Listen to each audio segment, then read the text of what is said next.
चले, ले ली बुक, ले ली सबने। शुरू करते हैं हाउस प्रॉपर्टी। थोड़ा सा नोट करते हैं, इतने नालायक वाले जो लोग लेट आते हैं आ जाएंगे इतने में। हम लोग नोट करते हैं हाउस प्रॉपर्टी के बारे में थोड़ा बहुत। आओ थोड़ा सा नोट करना शुरू करते हैं।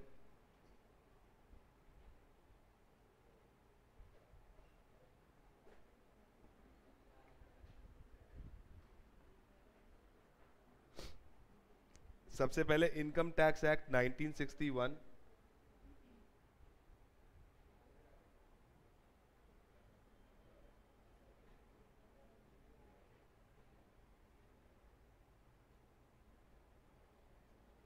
आज थोड़ा सा बेस समझना है, मतलब आज की क्लास इंपॉर्टेंट है क्योंकि इससे सारे चैप्टर लिंक्ड है आज वाली क्लास से।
हो गया, नोट हो गया यहाँ तक?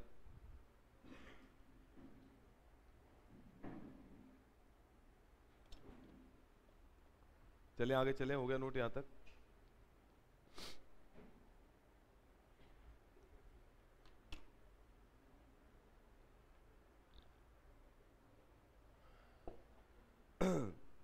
शुरू करते हैं इनकम टैक्स के बारे में थोड़ा सा ब्रीफ। देखो, हमने सबसे पहले बात की, मैं थोड़ा सा सिलेबस के बारे में ब्रीफ अप करूंगा, रिक्वायरमेंट है आज हमारे को। Basic concept, income tax basically एक डायरेक्ट टैक्स है, ये हम ऑलरेडी पढ़ चुके हैं फर्स्ट क्लास में। इनकम टैक्स में हमारी इनकम के ऊपर जो टैक्स लेती है central government through entry number 82 of list 1, ये हम सारी बातें चैप्टर 1 में पढ़ चुके हैं। उस टैक्स को कैसे कैलकुलेट करते हैं, कब लगता है, किसके ऊपर लगता है, ये सारी बातें हम चैप्टर 1 में पढ़ चुके हैं। उसके बाद आपकी कौन सी इनकम इंडिया में इनकम टैक्स जिसके ऊपर लगेगा, वो हमने सारी बातें कहाँ पढ़ी, रेजिडेंशियल स्टेटस में, कि अगर आप ये वाली इनकम, अगर आप आर हो तो सारी इनकम टैक्सेबल है। एनआर के लिए सिर्फ 2 इनकम टैक्सेबल है, या तो एक्रूड होनी चाहिए या रिसीव्ड होनी चाहिए। आर के लिए वो तो है ही है जो एनआर के लिए, एक इनकम और भी टैक्सेबल है, एक्रूड आउटसाइड हो, रिसीव्ड भी आउटसाइड हो, लेकिन बिजनेस सेटअप का होना चाहिए इंडिया में। ये बातें हमने पढ़ी रेजिडेंशियल स्टेटस में। अब मेन बात पे आते हैं कि सर हम बात कर रहे हैं कि इनकम पे इनकम टैक्स लगेगा, आर हूं तो सारी इनकम। सर ये इनकम का मतलब क्या है, what do mean bye income, जो हम कमाते हैं। अब इनकम टैक्स के हिसाब से हमारी इनकम जो हो सकती है वो 5 हेड्स में डिवाइड हो सकती है। कितने हेड्स में डिवाइड हो सकती है, 5 हेड्स में डिवाइड हो सकती है। और ये उन 5 हेड्स के नाम है, house property, salary, PGBP, capital gain और other sources. Income tax act हमारी इनकम को 5 हेड्स में डिवाइड करता है अकॉर्डिंग टू देयर कैरेक्टरिस्टिक्स, कि अगर ये वाली इनकम है तो ये हेड इस हेड में जाएगी, ये वाली इनकम है तो इस हेड में जाएगी, और सबको कैलकुलेट करने के तरीके अपने अपने चैप्टर में लिखे हुए हैं। तो अभी फिलहाल जो अब आज से जो क्लास स्टार्ट होगी ये हमारा मेन पार्ट है। आप ये मान के चलना, अगर मैं डायरेक्ट टैक्स की बात करूं, अभी तक जो हो रहा था वो इतना में वो स्टार्टिंग थी बिल्कुल। अब जो होगा आज की क्लास के बाद आने वाले ये 5 चैप्टर्स, ये मेन है। अगर मैं डायरेक्ट टैक्स की बात करूं, 60 मार्क्स में से अप्रोक्सीमेटली 40-45 मार्क्स का पेपर इन 5 चैप्टर में से बनना है, 40 से 45 नंबर का पेपर आउट ऑफ 60। तो अब जो आने वाली क्लासेस हैं ये 5 चैप्टर, ये मेन है। ये मेन का मतलब क्या, इनमें ही टाइम लगता है, जो 2-2 महीने 3-3 महीने सिलेबस खिंच जाता है, वो सिर्फ इन 5 चैप्टर की वजह से, और उनमें भी स्पेसिफिकली जाऊं तो इन 2 चैप्टर की वजह से सिलेबस लंबा जाता है। ये 5 चैप्टर मेन है, अगर ये आते हैं तो आप पास हो, ये नहीं आते तो आप फेल हो, मैं क्लियर बोलता हूँ। तो अब हमारी आज की जो क्लास है वो हाउस प्रॉपर्टी स्टार्ट होगा, हम लोग करेंगे। और ये आने वाले 5 चैप्टर बहुत ज़्यादा इंपॉर्टेंट है। इसके आप क्वेश्चन बैंक में भी देखोगे, लगभग अप्रोक्सीमेटली 80 to 90 क्वेश्चन पर चैप्टर हमने डाले हुए हैं, वो सारे कर लिए आपने, कंफर्म पास हो, ये मेरी गारंटी है। क्वेश्चन बैंक इसका अच्छे खासा मोटा क्वेश्चन बैंक है इसका, और वो हमने सारे क्लास वर्क क्वेश्चन भी अप्रोक्सीमेटली हर चैप्टर में 40 से 45 क्लास वर्क है और इतने ही होमवर्क क्वेश्चंस है। ये कर ली प्रैक्टिस हमने, डायरेक्ट टैक्स हमारा क्लियर है, कोई बड़ी बात नहीं है इसमें। तो आज हम लोग हाउस प्रॉपर्टी शुरू करने जाएंगे। अब थोड़ा सा बेस पकड़ते हैं इसका। इनकम टैक्स ने बोला कि हमारी इनकम टैक्स एक्ट 1961 के हिसाब से, मैं थोड़ा सा बेस इसलिए करा रहा हूँ, हाउस प्रॉपर्टी शुरू करने से पहले जरूरी है। अब इनकम टैक्स एक्ट ने हमें बता दिया प्रीवियस ईयर में कमाओगे, असेसमेंट ईयर में टैक्स लगेगा, पर्सन के ऊपर टैक्स लगेगा, ये सारी बातें चैप्टर 1 ने बता दी। चैप्टर 2 ने बता दिया कि अगर आप आर हो तो सारी इनकम टैक्सेबल है, एनआर हो तो ये टैक्सेबल है, आर हो तो ये टैक्सेबल है। बात खत्म हो गई, वो बिल्कुल बेसिक बातें थी। अब इनकम टैक्स एक्ट बोलता है कि आपकी इनकम को हम कितने हेड्स में डिवाइड कर सकते हैं, 5 हेड्स में, और उसका शॉर्टकट क्या है, Shri SH PCO, Shri PCO, 5 heads. अब सर हमने इसको इसी सीक्वेंस में क्यों लगाया, क्योंकि मेरे को आपको सेक्शन भी याद कराने हैं, और सेक्शन आप देखोगे सारे सीक्वेंस में चल रहे हैं। इनकम टैक्स एक्ट में हमने बात की थी सेक्शन, जैसे प्रीवियस ईयर का सेक्शन, असेसमेंट ईयर का सेक्शन, पर्सन की डेफिनेशन, हमने सबके सेक्शन किए थे। सिमिलरली इनकम टैक्स एक्ट ने हर इनकम को अलग अलग हेड में डाला हुआ है, और उन सबके अपने अपने क्या है, हर हेड के सेक्शंस है। जैसे इनकम टैक्स एक्ट बोलता है कि आपकी इनकम को हम कितने हेड्स में डिवाइड कर सकते हैं, 5 हेड्स में, श्री PCO। पहला S से सैलरी, H से हाउस प्रॉपर्टी, P से PGBP, C से कैपिटल गेन और O से अदर सोर्सेज। तो अब थोड़ा थोड़ा बेस समझते हैं। इनकम टैक्स एक्ट बोलता है कि एस से जो आपकी ये सैलरी इनकम है, इसमें हम कौन सी इनकम को टैक्स करेंगे, या इस साइड में कौन सी इनकम आएगी जो आप कहां से कमाते हो, जॉब करके एज एन एम्प्लॉय। जहां पे भी एम्प्लॉयर एम्प्लॉय का रिलेशनशिप होता है, तो एम्प्लॉय जो भी इनकम कमाता है वो किस हेड में चली जाती है, सैलरी हेड में। उसको कैलकुलेट करने के तरीके सारे कहां लिखे हैं, सेक्शन 15 से 17 के बीच में। क्लियर भी बात नहीं, कौन से एक्ट के, इनकम टैक्स एक्ट के सेक्शन 15 से 17 बात करता है कि सैलरी में जो इनकम एम्प्लॉय कमाता है उसकी कैलकुलेशन कैसे होती है। उसके बाद गवर्नमेंट बोलती है सैलरी अगर आप नहीं कमा रहे तो आप ऑब्वियसली क्या कमा रहे होगे, हाउस प्रॉपर्टी। हाउस प्रॉपर्टी का मतलब हो गया रेंटल इनकम। रेंटल इनकम कहां से, हाउस प्रॉपर्टी से। जो लोग घर वगैरह, दुकान, कमर्शियल स्पेस किराए पे देते हैं, उससे जो इनकम आती है वो income obviously it is not salary, वो एम्प्लॉयर से थोड़ी मिल रही है। वो इनकम किस हेड में चली जाती है, हाउस प्रॉपर्टी में चली जाती है। और उसको कैलकुलेट करने के तरीके कहां पे लिखे हैं, सेक्शन 22 से 27 के बीच में पूरा हाउस प्रॉपर्टी समाया हुआ है। उसके बाद गवर्नमेंट ने बोला कि नेक्स्ट इनकम आती है हमारी पीजीबीपी, जो हम बिजनेस करके इनकम कमाते हैं, ट्रेडिंग पीएनएल बैलेंस शीट बनाते हैं, उसमें जो नेट प्रॉफिट आता है वो क्या बिजनेस की इनकम ही तो है।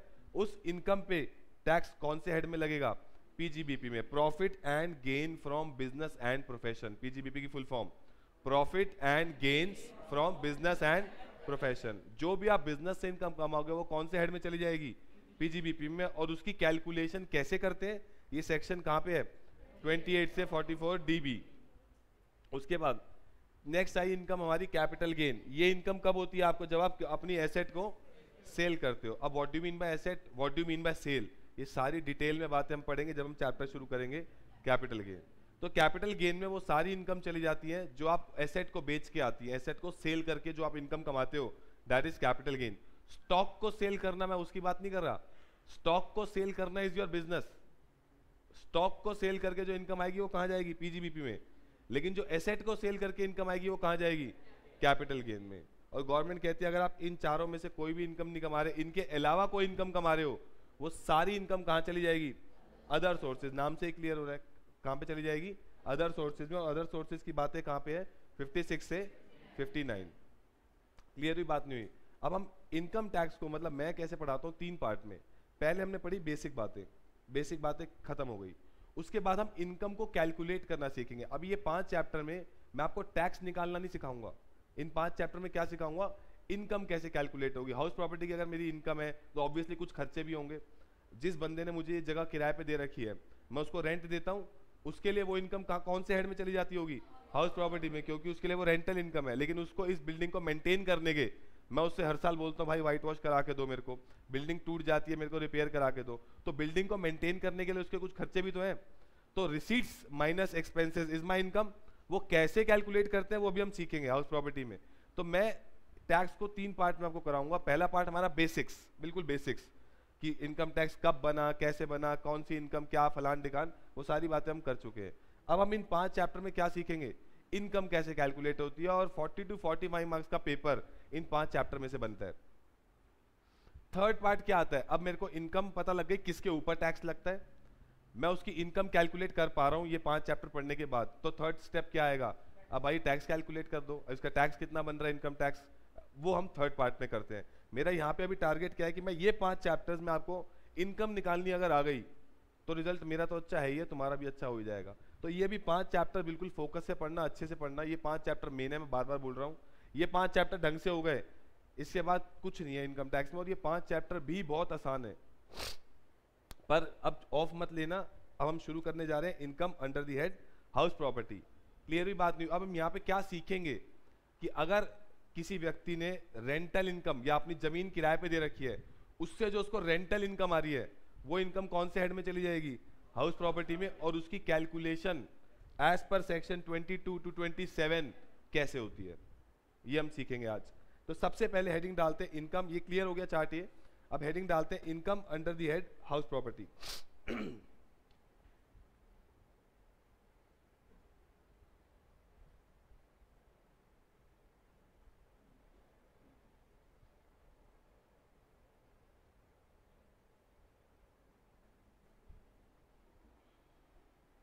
Income under the head house property, section बता दो जरा, इसके कहां से कहां तक है ये, मैं आपको याद, एक बार सेक्शंस भी रिपीट कर लेते हैं, शुरू से बात करते हैं। सैलरी के सेक्शन कहां से कहां तक है, 15 से 17 श्री पीसीओ, पहले आएगा सैलरी, एच आएगा, उसके बाद एच से क्या होता है हाउस प्रॉपर्टी के सेक्शन 22 से 27, उसके बाद पीजीबीपी, पीजीबीपी के सेक्शन 28 से 44 डीबी, उसके बाद सी से कैपिटल गेन, कैपिटल गेन के सेक्शन 45 से 55 ए, अदर सोर्सेज 56 to 59। अब हम बात करने जा रहे हैं आज हाउस प्रॉपर्टी की, सेक्शन 22 से 27।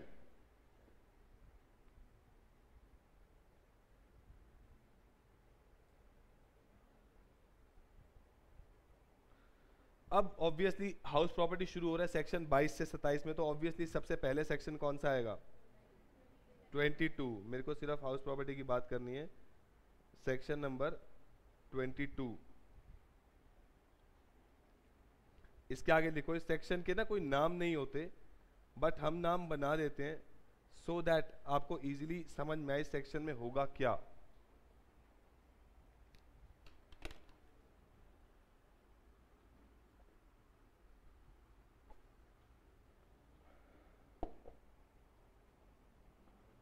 चलें शुरू करें। अब आई बात सेक्शन 22 की। अब हाउस प्रॉपर्टी में हम डिटेल में जाने वाले हैं। मोटा मोटी मुझे ऊपर से पता है कि भाई हाउस प्रॉपर्टी में कौन सी इनकम जाती है, उस हेड में कौन सी इनकम चली जाती है जो मैं रेंट से कमाता हूँ, वो इनकम कौन से हेड में चली जाती है, हाउस प्रॉपर्टी में चली जाती है। अब बहुत सारे सवाल उठते हैं तुम्हारे मन में भी और मेरे मन में भी, उसके लिए सारे जवाब सेक्शन नंबर 22 में। सेक्शन 22 बात करता है चार्जिंग सेक्शन। अब चार्जिंग सेक्शन का मतलब क्या होता है, what do mean bye charging section, कि आपकी इनकम कब और कौन सी इनकम हाउस प्रॉपर्टी में जाएगी, कब जाएगी और कौन सी इनकम हाउस प्रॉपर्टी में जाएगी। चार्जिंग सेक्शन जो आपको बताएगा कि हाउस प्रॉपर्टी में कौन सी इनकम पे चार्ज लगेगा। चार्ज लगने का मतलब क्या है, कब इनकम हाउस प्रॉपर्टी में कैटेगराइज हम कर सकते हैं। अब मेरे आपसे 2-4 सवाल है, सवालों के जवाब देते चले जाओगे कॉमन सेंस वाले। आप अपने आप को हमेशा, इनकम टैक्स मेरा थोड़ा तरीका ऐसे ही है, आप गवर्नमेंट हो, मैं आपसे 3-4 सवाल पूछूंगा बिल्कुल कॉमन सेंस से और एक रैशनैलिटी निभाना, उससे डिसीजन देना, आपका कॉन्सेप्ट अपने आप बाहर आ जाएगा। बिल्कुल आसान है, कोई बड़ी बात नहीं है। मैं शुरू करता हूँ। नाम पे कॉन्सेंट्रेट किया करो, हमारे इनकम टैक्स में ले लो चाहे कॉस्टिंग एफ में ले लो, हर चीज नाम पे बेस्ड है और जो नाम है वो बहुत बातें बता जाता है उस चैप्टर के बारे में। हाउस प्रॉपर्टी, ध्यान रखना इस बात को दिमाग में रखना। सबसे पहले बात करते हैं सेक्शन 22 चार्जिंग सेक्शन, जो बताएगा कि इनकम कब हाउस प्रॉपर्टी में टैक्स लगेगी या इनकम कब हाउस प्रॉपर्टी में कैटेगराइज हम कर सकते हैं। मेरा पहला सवाल, हमने बोला sir rental income from an house property is taxable under the head house property. What do you mean by house property, मेरा पहला सवाल। मैं आपको 4 एग्जांपल दूंगा, ये साथ साथ नोट करना। पहला जो हमारा मुद्दा है that is house property. Sir आपने कहा हाउस प्रॉपर्टी से जो भी रेंटल इनकम आएगी, हाउस प्रॉपर्टी से जो भी रेंटल इनकम आएगी वो टैक्स हो जाएगी। हाउस प्रॉपर्टी का मतलब क्या है, ये साथ साथ नोट कर लो, ये डायग्राम उसके बाद बात करेंगे। What do you mean by house property.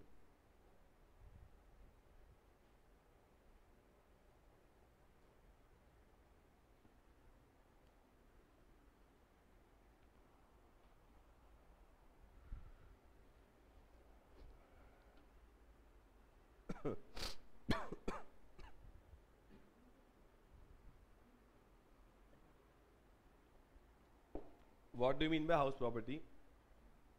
पहला सवाल,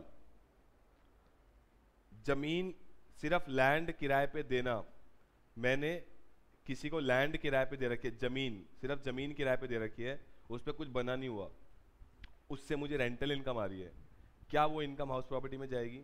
दूसरी ऑप्शन, मैं अब यहाँ पे किस मुद्दे में भिड़ रहा हूँ तुमसे, हाउस प्रॉपर्टी, कि what do mean by house property. हमने कहा हाउस प्रॉपर्टी से आने वाली rental income house property head में चली जाएगी, मैं हाउस प्रॉपर्टी पे लड़ रहा हूँ तुम्हारे साथ। सेकंड पॉइंट, मैंने किसी को अपनी किराए पे दे रखी है जमीन जिसपे 4 दीवारी तो बनी हुई है, यहाँ पे 2 दिख रही है, 3D आता नहीं मुझे बनाना, 4 दीवारी बनी हुई है लेकिन रूफ नहीं है, छत नहीं है, उस बिल्डिंग में छत नहीं है, उसको मैंने किराए पे दे रखा है, दैट इज हाउस प्रॉपर्टी की इनकम, मेरे को वहां से रेंटल इनकम आ रही है, क्या वो हाउस प्रॉपर्टी में जाएगी या नहीं जाएगी। थर्ड ऑप्शन, एक जमीन है जिसपे 4 दीवारी भी और प्रॉपर रूफ भी है, तमीज से बनी हुई जैसे ये, इसकी रेंटल इनकम जो मुझे आ रही है, मैंने किराए पे दे रखी है ये चीज, इससे आने वाली रेंटल इनकम क्या हाउस प्रॉपर्टी में जाएगी या नहीं जाएगी। और चौथी चीज, ये एक्चुअली ये एग्जांपल मैं बनाता नहीं हूँ लेकिन पिछली बार किसी ने पूछ लिया था कि अगर सिर्फ रूफ हो तो क्या होगा, तो लोग ऐसे ऐसे भी सवाल पूछ लेते हैं, तो मैं अगली बार उनको इनकॉर्पोरेट कर लेता हूँ कि अगर सिर्फ छत हो, ना जमीन हो ना 4 दीवारी हो, सिर्फ छत हो, उसको मैंने किराए पे दे रखा है, उससे रेंटल इनकम आ रही है, तो वो टैक्स होगी या नहीं होगी। इन चारों सवालों में आपको लॉजिकल आंसर देना है, नाम को दिमाग में रखना। और मैंने सिंपल सी आपको एक बात बोली है कि हाउस प्रॉपर्टी हेड में कौन सी इनकम टैक्स होती है जो कहां से आती है, रेंटल इनकम आती है। किसी चीज को हाउस प्रॉपर्टी को किराए पे देके जो रेंटल इनकम आएगी वो हाउस प्रॉपर्टी हेड में चली जाएगी।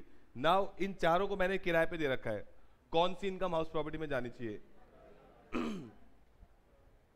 फर्स्ट, सेकंड, थर्ड या फोर्थ, कौन सी इनकम हाउस प्रॉपर्टी में जानी चाहिए। मैंने यहाँ लैंड को किराए पे दे रखा है, land is equal to house property. क्या लैंड हाउस प्रॉपर्टी होता है, तुम लैंड पे रहते हो हाउस में रहते हो, अच्छा। सेकंड पॉइंट, विदाउट रूफ, मैं ये क्योंकि ये लॉ में लिखा हुआ है, मैं तो लॉ पढ़ा रहा हूं आपको, विदाउट रूफ, 4 दीवारी हो रखी है लेकिन रूफ नहीं है, क्या उसको हाउस प्रॉपर्टी बोल सकते हैं, नहीं बोल सकते। अगर कोई ऐसे घर में रहता है उसको बोलते हैं झुग्गी झोपड़ियां, उसमें नहीं होती।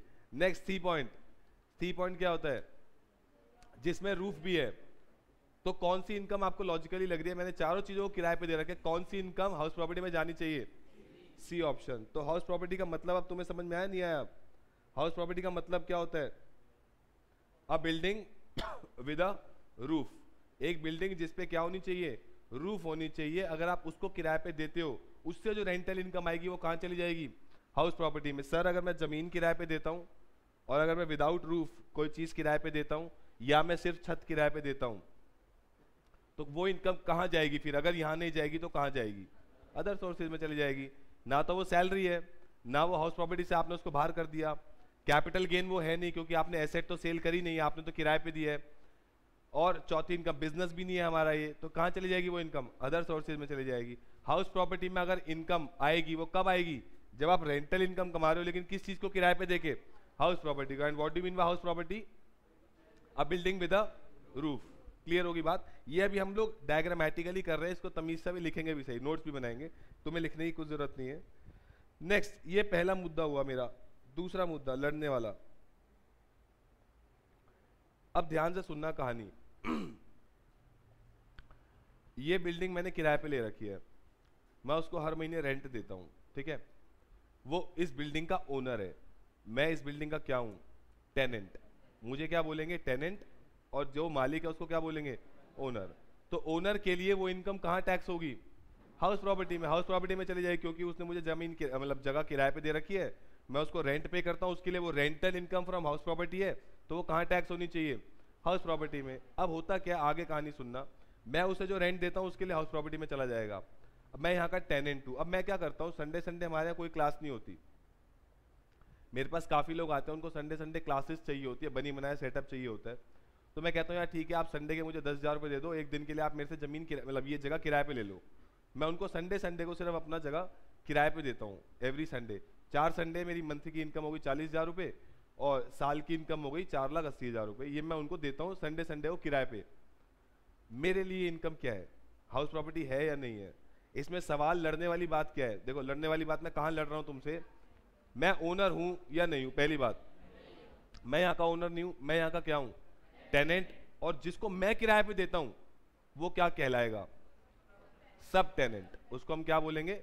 सब टेनेंट। मैं टेनेंट, ओनर अलग हो गया जो इस बिल्डिंग का मालिक है, मैं टेनेंट हूं, और मेरे आगे जो जिसको मैं किराए पे देता हूं वो क्या कहलाएगा? सब टेनेंट। उससे आने वाली रेंटल इनकम, मैंने तो रेंट पे दी है प्रॉपर्टी, मेरे को महीने के आ रहे 40,000 रुपए, हाउस प्रॉपर्टी में आने चाहिए नहीं आने चाहिए? लॉजिकली आने चाहिए नहीं आने चाहिए? नहीं आने चाहिए। तो गवर्नमेंट ने सेकंड पॉइंट क्या बोला कि आपकी इनकम हाउस प्रॉपर्टी में तब टैक्स होगी जब आप उस प्रॉपर्टी के क्या हो? ओनर हो। क्लियर हुई बात? नहीं हुई? इसके आगे लिख लो, नॉट इन केस ऑफ सब टेनेंट। मतलब इसको डायग्रामेटिकली भी बना लेते हैं, ओनर, टेनेंट और सब टेनेंट। एक हो गया ओनर, एक हो गया टेनेंट और एक हो गया सब टेनेंट।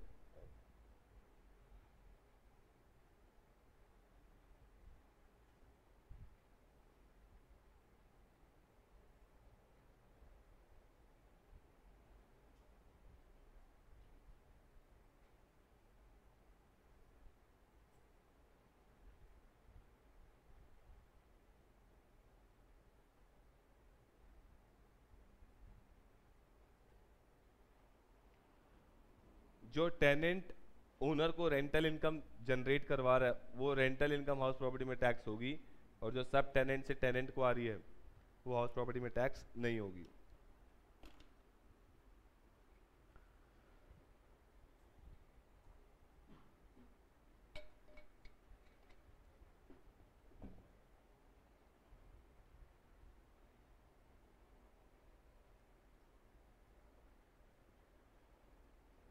चले, हो गया, नोट हो गया। फर्स्ट पॉइंट हो गया कि आपकी बिल्डिंग होनी चाहिए with a roof. Second point क्या हो गया? आप उस बिल्डिंग के क्या होने चाहिए? ओनर होने चाहिए। चले हटा दूं इसको।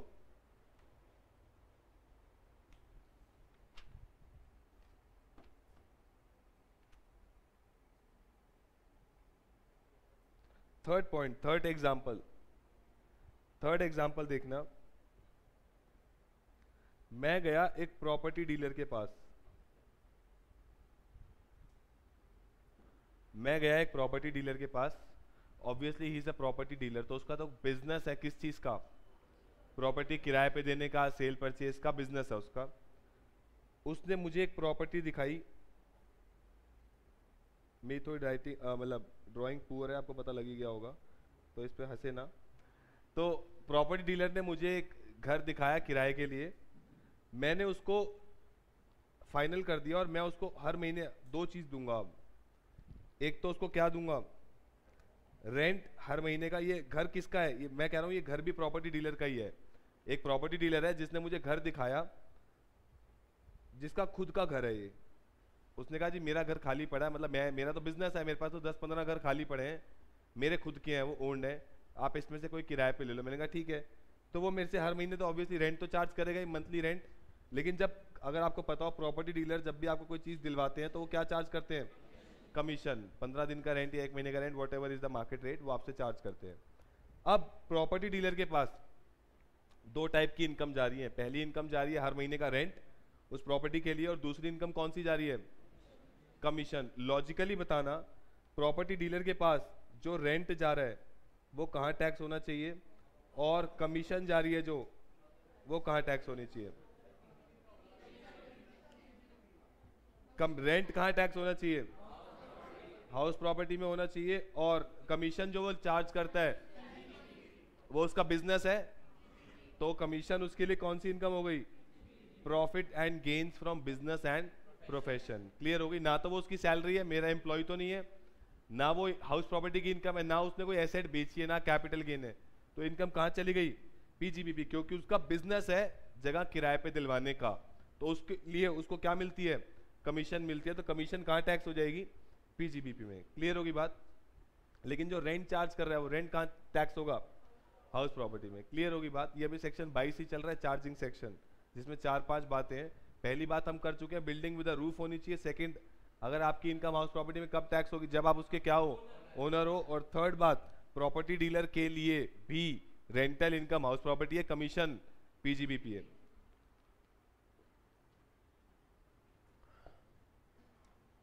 और ऑब्वियसली अगर ये घर उसका अपना नहीं होगा, तो आपका घर किराए पे दिलवा रहा है, तो रेंटल इनकम तो उसको मिलनी नहीं है, उसको सिर्फ क्या मिलना है, कमीशन। तो कमीशन उसके लिए कहाँ टैक्स होगी, पीजीबीपी में, हाउस प्रॉपर्टी में नहीं होगी। कमीशन उसकी बिजनेस की इनकम है। हाउस प्रॉपर्टी में सिर्फ क्या टैक्स होता है, rental income from house property, that's it.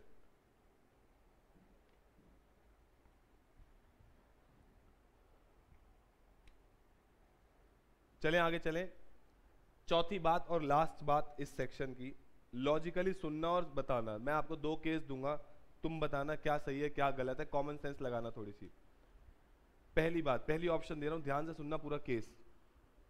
इस बिल्डिंग का जो ओनर है उसको मैं हर महीने किराया देता हूं, वो अलग बंदा है, मैं अलग बंदा हूं। मैं आईकैन क्लासेस चला रहा हूं, उसके अपने 100 तरह के बिजनेस है, वो अपना बिजनेस कर रहा है। मैं उसको बस हर महीने क्या दे देता हूं, रेंट देता हूं। उसको मेरे बिजनेस से कोई मतलब नहीं है। मैं यहाँ पे जो जो मर्जी करूं, सॉरी, मैं यहाँ पे जो मर्जी करूं, मैं उसको बस हर महीने क्या देता हूं, रेंट देता हूं। तो उसके लिए वो रेंटल इनकम कहाँ टैक्स होगी, हाउस प्रॉपर्टी में टैक्स होगी, खत्म होगी बात। दूसरी बात, अब ध्यान से सुनना लॉजिकली, क्या ये बात सही है या गलत है, तुम्हें जज करना है, क्या ऐसा होना चाहिए नहीं होना चाहिए।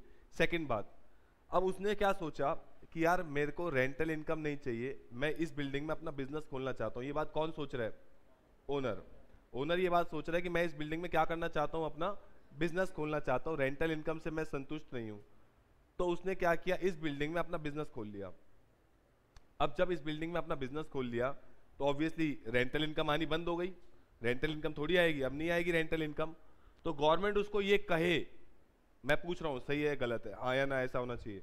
गवर्नमेंट उसको ये कहे कि भैया पहले आपकी रेंटल इनकम आती थी, अब नहीं आती क्योंकि आप अपना बिजनेस कर रहे हो, तो वो हमारी गलती नहीं है। अब ये मान लिया जाएगा कि आपने ये बिल्डिंग खुद को किराए पे दे रखी है और जबरदस्ती एक फिगर उठा ली जाएगी और उस पर हम आपसे हाउस प्रॉपर्टी का टैक्स लेंगे, जबकि आपने तो रेंटल इनकम है ही नहीं, आपको रेंटल इनकम तो जनरेट ही नहीं हो रही है। आपकी जनरेट हो रही है नहीं हो रही है, नहीं हो रही, क्योंकि वो क्या कर रहा है, खुद का बिजनेस कर रहा है। तो गवर्नमेंट एक नोशनल बेसिस पे कोई भी फिगर उठा ले और कहे कि हम आपसे हाउस प्रॉपर्टी में भी टैक्स लेंगे, क्योंकि पहले रेंटल इनकम आती थी, अब क्योंकि आप खुद का बिजनेस कर रहे हो, रेंटल इनकम जो आ सकती थी अब नहीं आ रही, उस पर भी हम आपसे क्या लेंगे, इनकम टैक्स लेंगे। लॉजिकल है या नहीं है? नहीं है। मेरे हिसाब से मैं दोनों केस लेके चलता हूँ, अगर गवर्नमेंट मेरे साथ ऐसी जाती करे तो मैं क्या सोचूंगा, ले लो भाई, मुझे कोई दिक्कत नहीं है। अगर आप हाउस प्रॉपर्टी जो मेरी इनकम है भी नहीं उस पर आप टैक्स ले रहे हो, तो मैं उसको अपना एज एक्सपेंस भी दिखाना शुरू कर दूंगा। जब इनकम नहीं है, आपने जबरदस्ती की इनकम मान ली, तो हाउस प्रॉपर्टी में होने वाले खर्चे भी नहीं है, मैं उसको भी एक्सपेंस मान लूंगा। जब गवर्नमेंट मेरी जो इनकम है नहीं उसको इनकम मान रही है, तो जो मेरे एक्सपेंसेस है नहीं मैं भी उसको क्या मान लूंगा, एक्सपेंस मान लूंगा। और उससे क्या होगा, प्रॉफिट कम हो जाएगा और मैं पीजीबीपी में कम टैक्स दे दूंगा। मेरा क्या जा रहा है, इनकम आपने इधर से बढ़ाई, मैंने उधर से अपनी दूसरी इनकम को क्या कर दिया, कम कर दिया। तो गवर्नमेंट ने इसलिए इस मुद्दे को उठाया नहीं। गवर्नमेंट में कम लोग हैं, बाहर सीए मारवाड़ी बनिए ज्यादा है, तो गवर्नमेंट ने पंगे नहीं लेती गवर्नमेंट ने ऐसे लोगों से। तो गवर्नमेंट ने क्या बोला, चौथी पॉइंट में क्या बोल दिया, चार्जिंग सेक्शन में एक पॉइंट लिखा हुआ है। क्या पॉइंट है कि अगर आप बिल्डिंग में खुद का बिजनेस कर रहे हो तो हम नोशनल इनकम आपकी नहीं उठाएंगे। अगर आपने बिल्डिंग किराए पे दे रखी है किसी और को और वो अपना बिजनेस कर रहा है, तो आपको जो रेंटल इनकम आ रही है वो आपकी हम हाउस प्रॉपर्टी में टैक्स करेंगे। बेकार का पॉइंट है, खाम का कंफ्यूज करने के लिए। सिंपल सी बात क्या है कि अगर आपने प्रॉपर्टी किराए पे दे रखी है और अगर सही किराया असली में आ रहा है तो ही रेंटल इनकम हाउस प्रॉपर्टी में टैक्स होगी। अगर आप उस बिल्डिंग में खुद का बिजनेस कर रहे हो तो रेंटल इनकम नहीं आ रही, तो फिर आपकी टैक्स भी नहीं होगी हाउस प्रॉपर्टी में। कोई चीज क्लियर हुई, बात नहीं हुई? तो इसमें फोर्थ पॉइंट गवर्नमेंट ने क्या लिखा कि जो ओनर है अगर उसकी इनकम, ध्यान से लॉजिकली मेरे को बताना, उसकी इनकम हमें हाउस प्रॉपर्टी में टैक्स करनी है तो उसका खुद का बिजनेस यहाँ होना चाहिए, नहीं होना चाहिए? नहीं होना चाहिए। खुद का बिजनेस नहीं होना चाहिए, उसने किसी और को किराए पे दे होनी चाहिए जगह जो अपना बिजनेस चला रहा हो, और बस ओनर को क्या दे रहा हो, रेंटल इनकम। तो ओनर का सेल्फ पीजीबीपी खुद का बिजनेस नहीं होना चाहिए, ओनर का खुद का बिजनेस नहीं होना चाहिए, उसने किसी और को जगह किराए पे दी हो और उससे उसको किराया आ रहा हो, तो ही इनकम हाउस प्रॉपर्टी में चली जाएगी। ये हमारा सेक्शन नंबर 22 चार्जिंग सेक्शन खत्म हुआ। थ्योरी बहुत रेयर होती है डायरेक्ट टैक्स में, सिर्फ चैप्टर को समझने के लिए एक दो सेक्शन होते हैं, इसके बाद सारे सेक्शन अब प्रैक्टिकल है। बात करते हैं हाउस प्रॉपर्टी में, मोटी मोटी बात जो मुझे समझ में आई अभी तक कि हाउस प्रॉपर्टी में कौन सी इनकम चली जाती है, कौन सी इनकम टैक्स होती है हाउस प्रॉपर्टी में, जो आप हाउस प्रॉपर्टी को किराए पे देते हो, rental income from house property. What do mean by house property, हमने पढ़ लिया। सेक्शन 22 चार्जिंग सेक्शन बात करता है कि हाउस प्रॉपर्टी में इनकम कब जाएगी। तो पहली बात, हाउस प्रॉपर्टी का मतलब क्या होता है, building with a roof. Second point, आप उस बिल्डिंग के क्या होने चाहिए, ओनर होने चाहिए। थर्ड पॉइंट, आप अगर प्रॉपर्टी डीलर हो तो आपके लिए भी रेंटल इनकम कहाँ टैक्स होगी, हाउस प्रॉपर्टी में, और कमीशन इनकम कहाँ टैक्स होगी, पीजीबीपी में। और अगर आप ओनर हो और आप खुद का बिजनेस कर रहे हो तो टैक्सेबल नहीं है, और अगर आप किसी और को किराए पे दे रहे हो जगह जो वो अपना बिजनेस कर रहा है, आपको सिर्फ क्या आ रही है, रेंटल इनकम, तो आपके लिए वो इनकम कहाँ टैक्स हो जाएगी, हाउस प्रॉपर्टी में टैक्स हो जाएगी।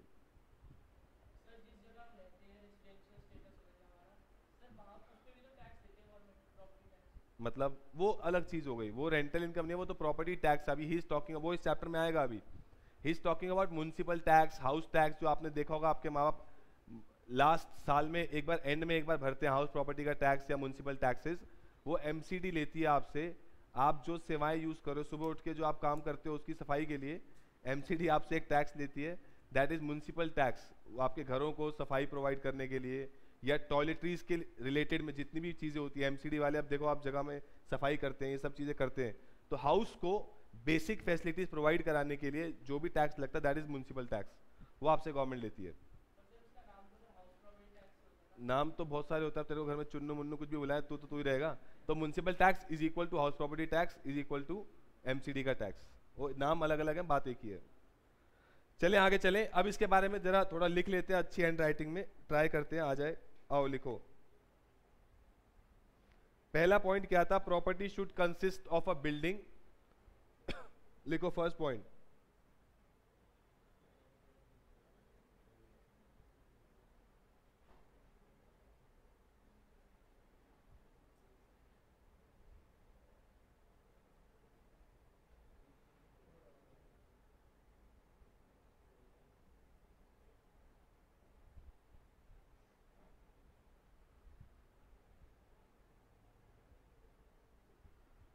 property should consist of building and land appurtenant thereto.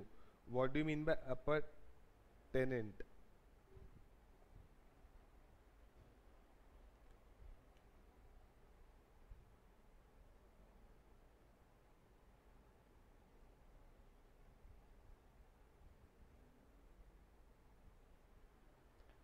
साथ लगी हुई जमीन को बोलते हैं appurtenant thereto. इसका मतलब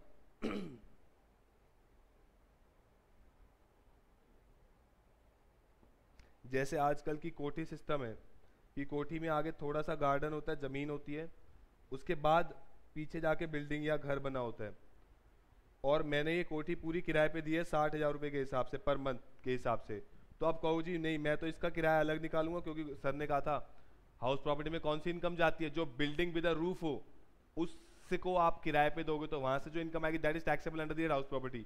तो मैं 60,000 का प्रोपोर्शनेट बांट लूंगा इस हिस्से में और इस लैंड वाले हिस्से में। जो रेंटल इनकम यहाँ से आ रही होगी जमीन वाले हिस्से से, वो तो अदर सोर्सेज में लेके जाऊंगा मैं, और जो इनकम इस घर वाले हिस्से से आ रही होगी वो इनकम कहाँ लेके जाऊंगा मैं, हाउस प्रॉपर्टी में। तो गवर्नमेंट ने क्या बोला इस चीज को हटाने के लिए कि प्रॉपर्टी में बिल्डिंग के साथ अटैच्ड अगर कोई लैंड है तो वो पूरी इनकम एक साथ गिनी जाएगी। अगर ये बिल्डिंग अलग होती और लैंड अलग होती तो बिल्डिंग से आने वाला रेंट हाउस प्रॉपर्टी में जाता और लैंड से आने वाला रेंट अदर सोर्सेज में जाता। लेकिन अगर लैंड appurtenant का मतलब क्या होता है, साथ जुड़ी हुई अगर जमीन है तो पूरी बिल्डिंग का अगर आपको किराया आ रहा है विद दैट जमीन लैंड का, तो आप इसको सारे का सारा कहाँ टैक्स करोगे, हाउस प्रॉपर्टी में। इस जमीन को अलग नहीं करोगे। अलग से जमीन हो तो एक बात समझ में आती है, अदरवाइज इसको प्रोपोर्शनेट नहीं करोगे आप। अब बहुत सारे उल जलूल सवाल तुम्हारे दिमाग में आ सकते हैं, सर अगर जमीन के बीच में कोई दरार आ जाए, ऐसे क्योंकि पिछले बैच के सवाल हैं, अगर हाउस प्रॉपर्टी और जमीन के बीच में कोई दरार आ जाए और वो साथ जुड़ी हुई ना रहे तो उस केस में क्या होगा, कोई हम खुदाई करते हैं पाइप डाल रहे हैं फिर उसको हमने जोड़ना भूल गए तो क्या होगा। बहुत सारे उलझुल सवाल आते हैं। लॉजिकल कॉमन सेंस तुम्हें समझ में आ गया होगा क्या मतलब है इस चीज़ का, कि वो बाई चांस अगर दरार आ जाए या कुछ अगर आप पाइप डालने के लिए खोद रहे हो, दैट इज वो यहाँ पे कंसीडर नहीं किया जाएगा, that is not considerable. Second point पे आओ। सेकेंड पॉइंट क्या बोलते हैं कि आप उस बिल्डिंग के क्या होने चाहिए, ओनर। एसएससी जिसकी बात हो रही है, जिसकी इनकम हम हाउस प्रॉपर्टी में लेके जा रहे हैं, वो मस्ट बी क्या होना चाहिए, owner of property.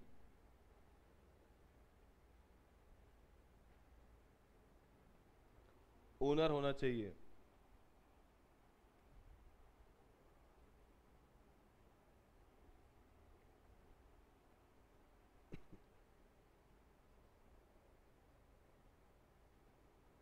Property can be used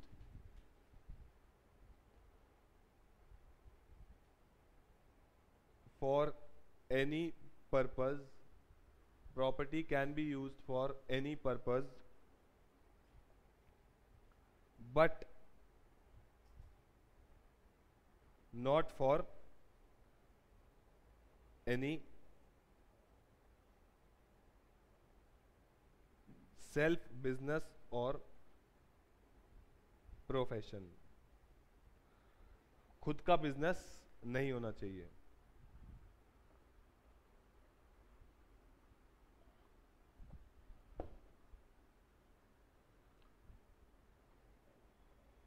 और लास्ट पॉइंट प्रॉपर्टी डीलर वाली बात। Property held by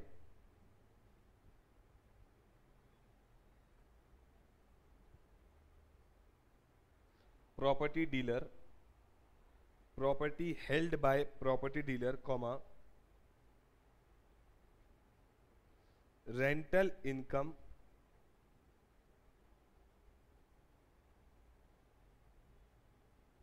from such property, rental income from such property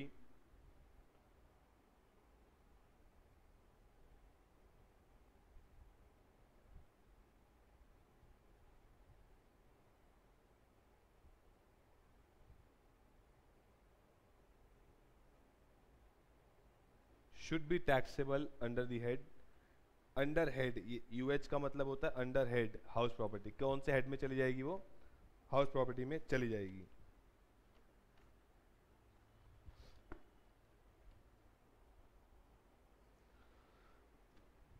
ये था इसका थियोरेटिकल पार्ट। अब आएगा मजा, प्रैक्टिकल पार्ट में शुरू होगा। तुम्हें दीन दुनिया की आजकल समझ में आएगी, दीन दुनिया में क्या चल रहा है हाउस प्रॉपर्टी को लेके, मजा आएगा बहुत। प्रैक्टिकल पार्ट बताओ। हाँ, नहीं नहीं नहीं, सिक्योरिटी डिपॉजिट एक अलग मुद्दा है। वो हमारी एक एसेट क्रिएट हो जाती है। जैसे मैंने ओनर है, जो हमारा यहाँ का ओनर है, उससे मैंने जमीन किराए पे ली, उसने मेरे से 3 महीने का किराया एज सिक्योरिटी ले रखा है। वो मुझे वापस कर देगा जब मैं ये जगह छोड़ूंगा, तो मुझे वापस कर देगा, बट उसकी रेंटल इनकम थोड़ी है वो उसके लिए डिपॉजिट है, उसके लिए वो लाइबिलिटी है, मेरे लिए वो एसेट है। वो मेरी बैलेंस शीट में एसेट दिखेगी, उसकी बैलेंस शीट में वो क्या दिखती रहेगी, लाइबिलिटी, क्योंकि उसने वो पैसे मुझे क्या करने हैं, वापस, और मैंने उससे वो पैसे लेने हैं। बस इतनी सी बात है, उसका इनकम से कोई लेना देना नहीं है। वो उसकी इनकम थोड़ी हो गई, वो तो मुझे वापस कर देगा। चलें आगे चलें। अब सेक्शन 22 हो गया। हाउस प्रॉपर्टी सेक्शन 22 से 27 के बीच में, 22 टू 27 सेक्शन 22 ने बात कर दी किस चीज की, चार्जेबिलिटी या चार्जिंग सेक्शन। हाउस प्रॉपर्टी में इनकम कब टैक्स होगी, क्लियर होगी बात। अब आता है सेक्शन नंबर 23 लिखो, हेडिंग डालो, सेक्शन नंबर 23। यहां से मजेदार बातें, प्रैक्टिकल बातें शुरू होंगी। अब section number 23, calculation of income under the head house property. Calculation of income under the head house property.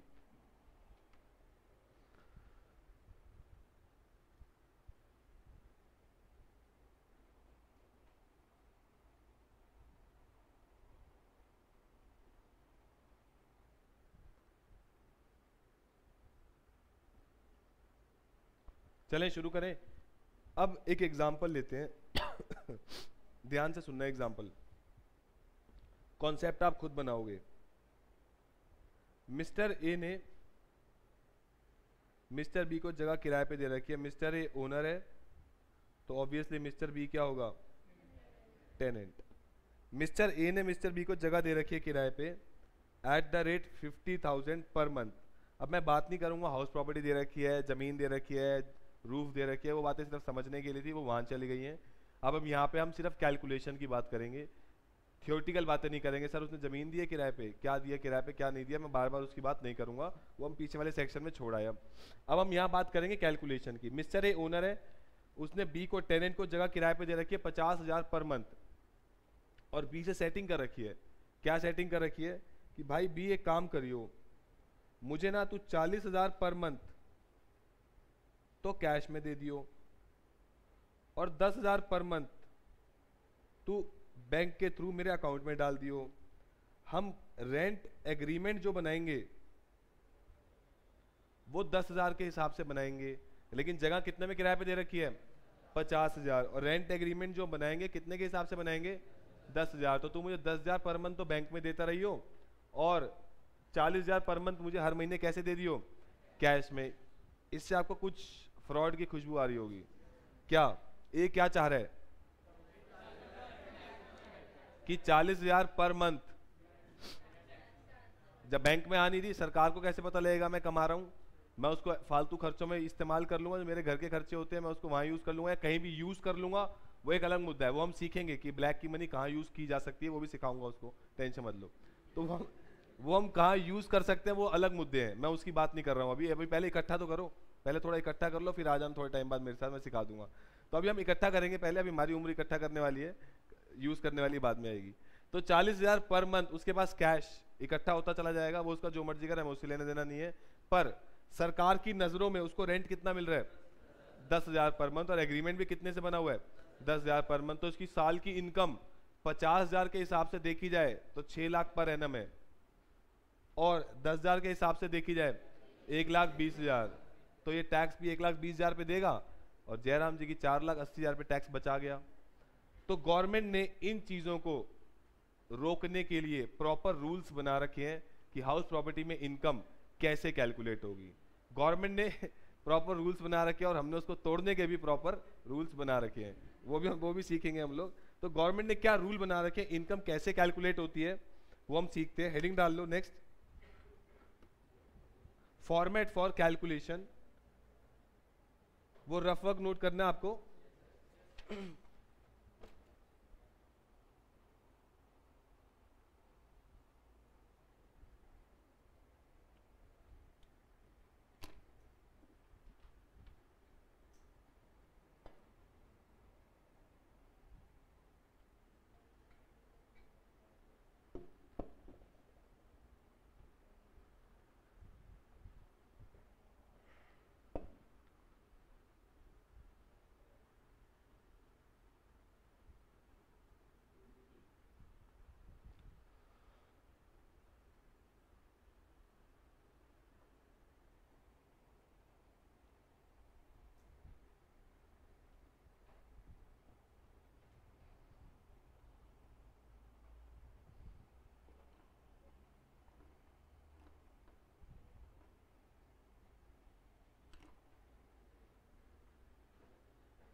चले, हो गया नोट यहाँ तक।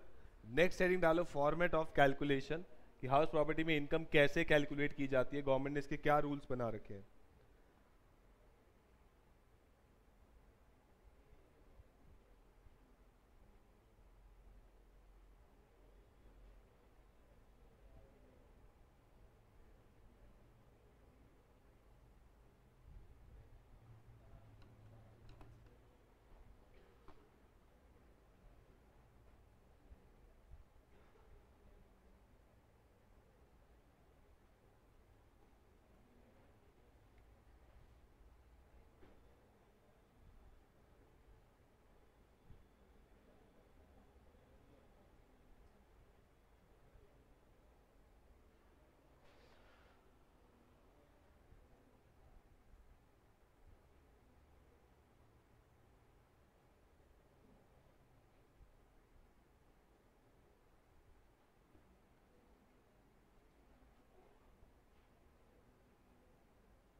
ये है standard deduction.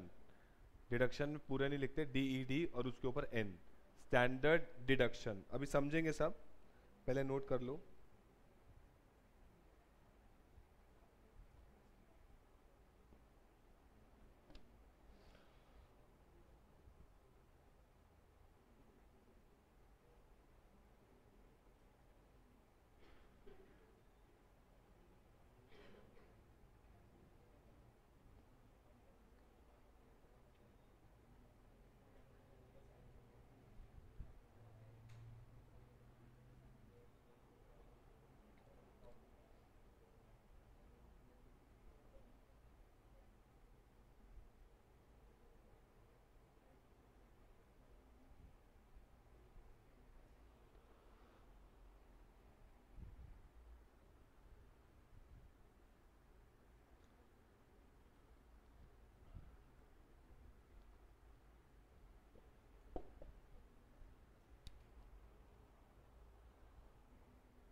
24A standard deduction at the rate 30% और 24B interest on borrowed capital.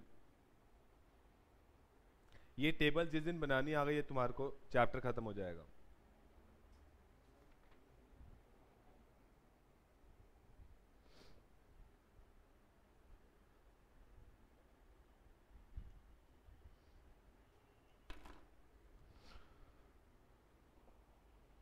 GAV मतलब gross annual value, इसको आज के बाद हम शॉर्ट में बोलेंगे जीएवी, और नेट एनुअल वैल्यू इसको हम बोलेंगे एनएवी। जीएवी से एनएवी तक की कहानी सेक्शन नंबर 23 में है, उसके बाद कहानी सेक्शन नंबर 24 में। अब तुम देखोगे सीक्वेंस से सेक्शन चल रहे हैं। 22 से 27 था हाउस प्रॉपर्टी, 22 में हमने पढ़ लिया चार्जिंग सेक्शन की हाउस प्रॉपर्टी में इनकम कब चार्ज होगी, कैसे टैक्स होगी। सेक्शन 23 में हम पढ़ेंगे कि अगर कोई ऐसी झूठ बोल रहा हो, अपने पूरे साल का रेंट गलत निकाल रहा हो, तो उसकी एनुअल वैल्यू का मतलब पूरे साल में वो जो भी रेंटल इनकम कमा रहा है वो कैसे निकालेंगे, वो सेक्शन 23 में है। उसके बाद उसकी एनुअल वैल्यू आ गई, उसने अपना रेंट सही से नहीं बताया तो हमने निकाल लिया एज पर गवर्नमेंट रूल्स।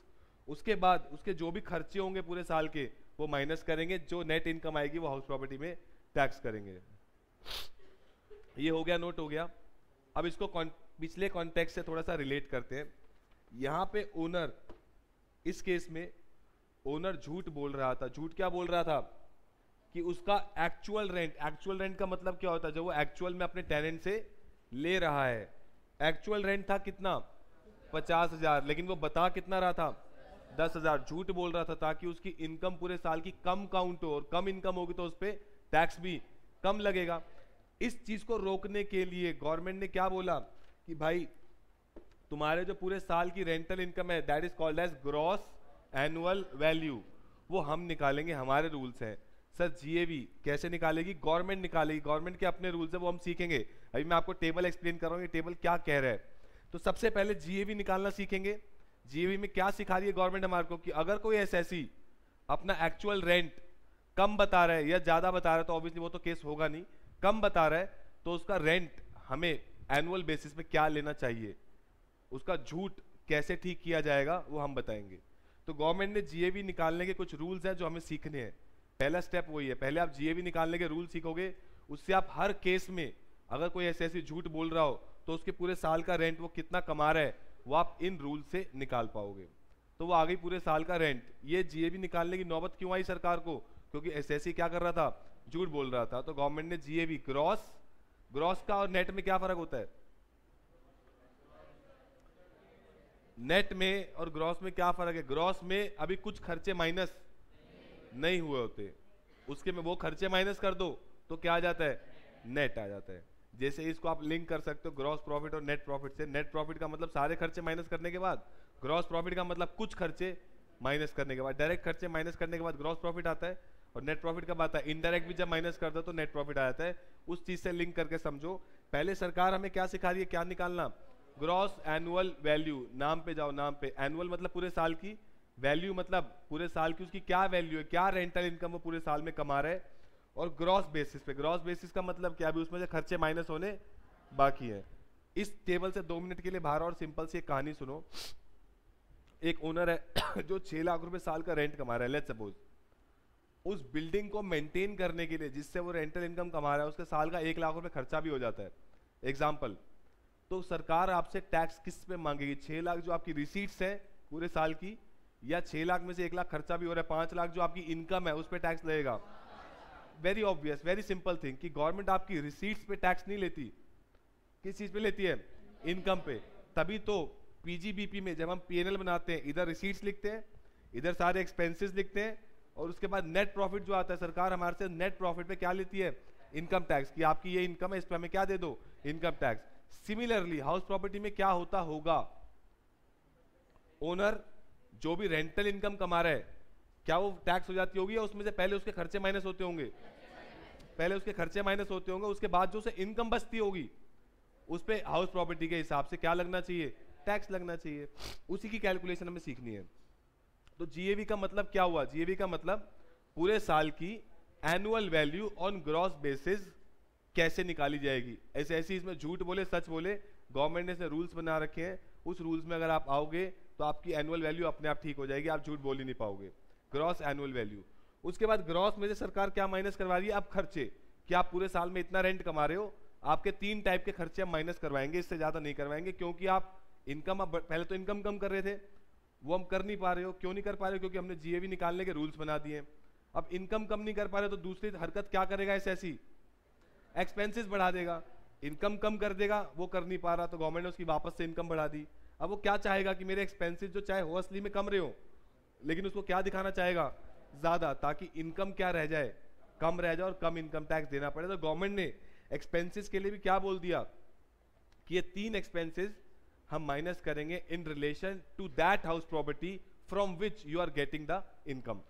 जिस हाउस प्रॉपर्टी से आपको इनकम आ रही है, उस हाउस प्रॉपर्टी के लिए जो भी आपके खर्चे हो रहे हैं वो माइनस कर देंगे, लेकिन वो 3 खर्चे इस तीनों पॉइंट में आने चाहिए। इसके अलावा कोई भी खर्चा होगा वो हम माइनस नहीं करने देंगे आपको। आप कहो जी मैंने व्हाइट वॉश करा लिया, मैंने ये करा लिया, मैंने वो करा लिया, अगर हम एसएससी पे छोड़ दें कि आपके जो एक्चुअल खर्चे हम वो माइनस करवा देंगे, तो एसएससी का खर्चा हमेशा जितनी जीएवी है उतना खर्चा होगा, इनकम क्या होगी, 0, और कोई वो टैक्स नहीं देगा। तो गवर्नमेंट ने इसलिए इनकम निकालने के भी, रिसीट्स निकालने के भी रूल्स बनाए हैं, और एक्सपेंसेस के लिए भी गवर्नमेंट ने लिमिट लगा दी एक्सपेंसेस पे कि इससे ज्यादा एक्सपेंसेस हम माइनस नहीं करने देंगे, अदरवाइज एसएससी क्या करेगा, एक्सपेंसेस को बढ़ा देगा। तो गवर्नमेंट ने 3 एक्सपेंस माइनस करवाए आपसे। क्या क्या माइनस करवाए, सबसे पहला जो इसने बात की थी अभी मेरे साथ, म्युनिसिपल टैक्सेस, जो हर साल में एक बार आपको देने पड़ते हैं to use the facility of MCD for that house.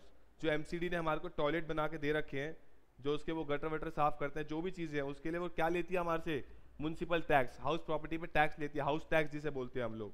साल में एक बार दिया जाता है, अगर वो टैक्स नहीं देंगे तो हमें सर्विसेज देना बंद कर देंगे, और उसके बिना हमारी फिर टॉयलेट एक प्रेम कथा बन जाएगी और कुछ नहीं होगा। तो उसके लिए आपको हर साल में एक बार क्या देना पड़ता है, हाउस प्रॉपर्टी पे टैक्स देना पड़ता है, which is called as municipal tax. तो सरकार क्या बोलती है कि मैं ओनर हूं अगर किसी प्रॉपर्टी का, और मुझे उस प्रॉपर्टी से अगर रेंटल इनकम आ रही है, तो उस प्रॉपर्टी को मेंटेन करने के लिए ऑब्वियसली मैं म्युनिसिपल टैक्स भी पे कर रहा हूँ, क्योंकि हाउस प्रॉपर्टी का टैक्स कौन पे करेगा, ओनर ही पे करेगा, टेनेंट क्यों पे करेगा, टेनेंट तो सिर्फ क्या देगा मुझे, किराया, वो तो मुझे रेंट दे रहा होगा। उस हाउस प्रॉपर्टी का जो म्युनिसिपल टैक्स है वो ऑब्वियसली कौन पे करेगा, ओनर। तो ओनर के लिए वो खर्चा है, तो गवर्नमेंट ने ये खर्चा आपका माइनस करवा दिया। नेक्स्ट, उसके बाद आपकी क्या कैलकुलेट हो जाती है, एनएवी, नेट एनुअल वैल्यू। उसमें से फिर सरकार आपसे 2 खर्चे माइनस करवा रही है।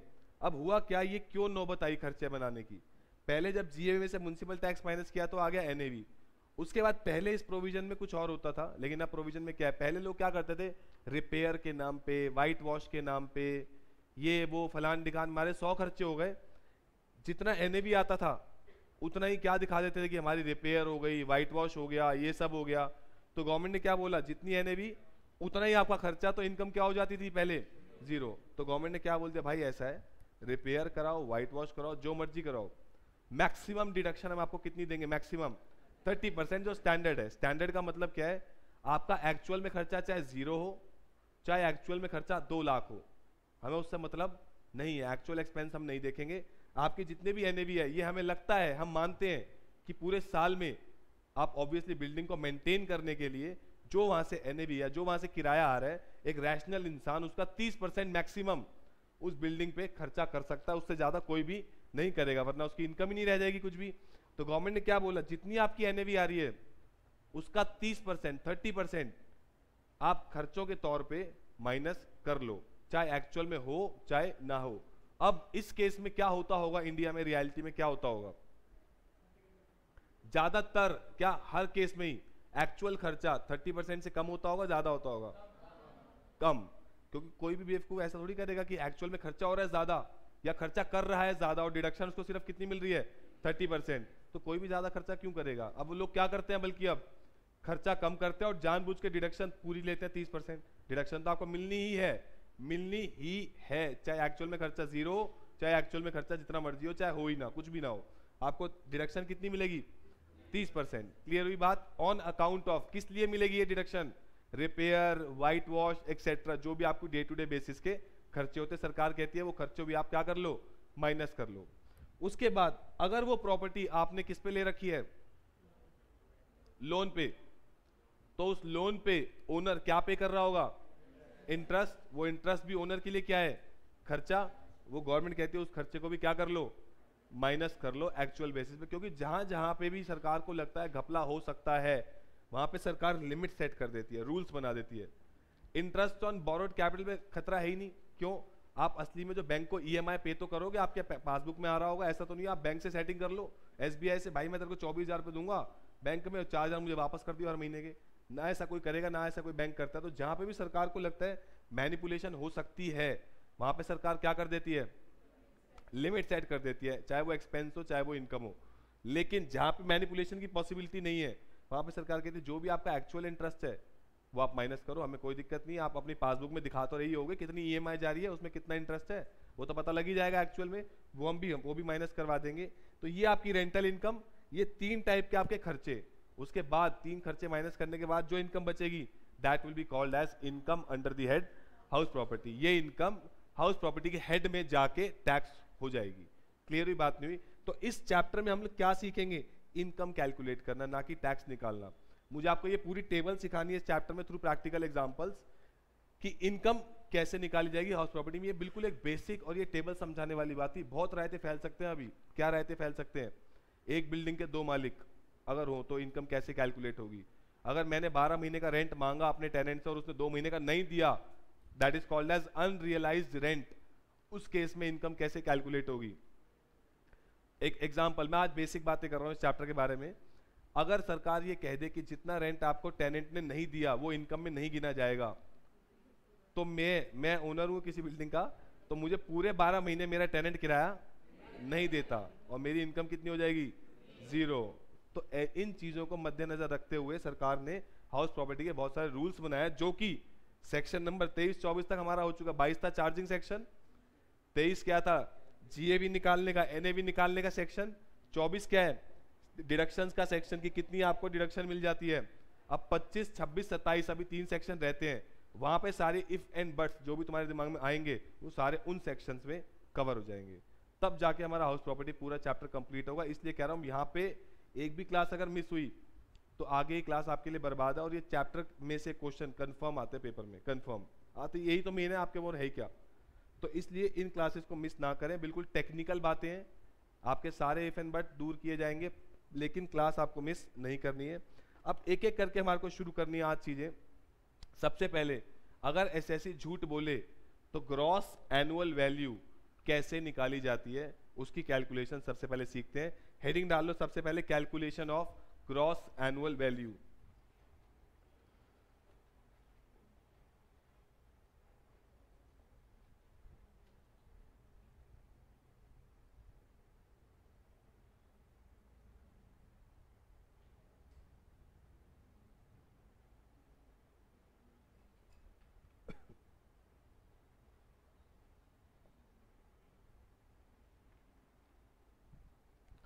सबसे पहले इसमें मेरे को 4 वर्ड आपको सिखाने हैं। पहला वर्ड लिखो म्युनिसिपल वैल्यू। पहले थोड़ा सा लिख लेते हैं इसके बारे में, फिर समझेंगे इसको।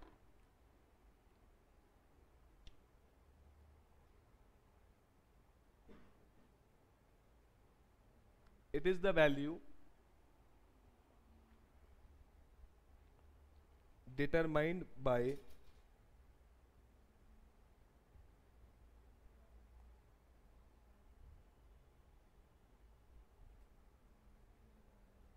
municipal authorities।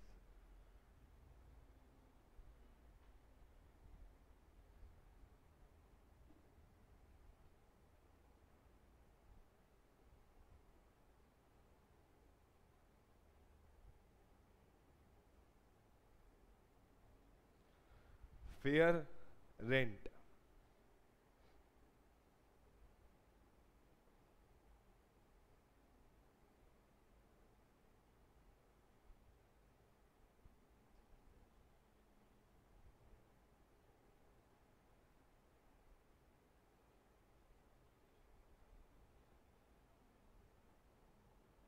it means the rent which a similar property can fetch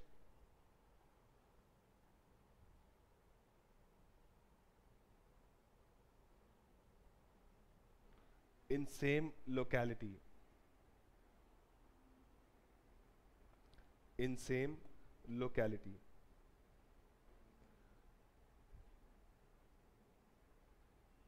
next है standard rent.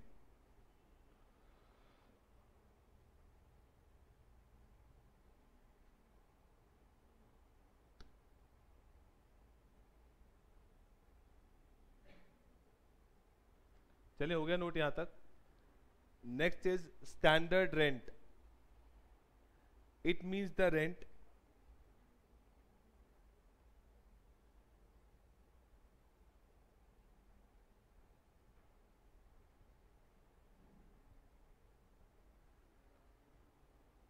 fixed under Rent Control Act.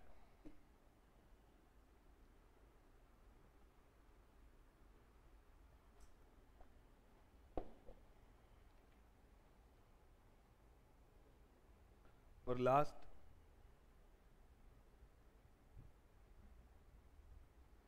Actual rent.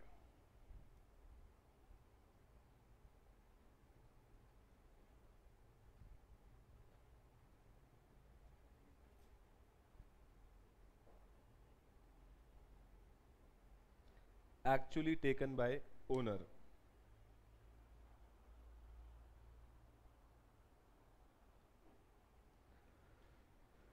actually taken by owner।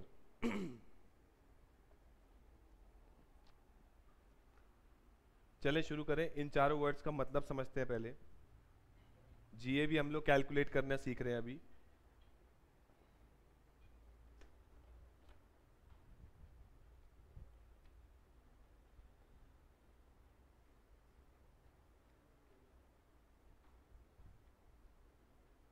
और नेक्स्ट क्लास तो बिल्कुल भी मिस ना करें, मेन क्लास है वो। इस चैप्टर में अगर मैं बात करूं, जो मेन कैलकुलेशन वाला पार्ट है, जो आईपीसीसी लेवल की बातें हैं, वो सिर्फ 24B में इंटरेस्ट की कैलकुलेशन कैसे होती है। ये बाकी उसके अलावा सब बहुत तुच्छ है। 30% तो तुम भी निकाल लोगे, कैलकुलेटर चलाना तो आता ही है। म्युनिसिपल टैक्सेस में कुछ है नहीं, बहुत आसान है। इसमें बस छोटी सी पॉइंट है। जीएवी हम आज सीख ही लेंगे।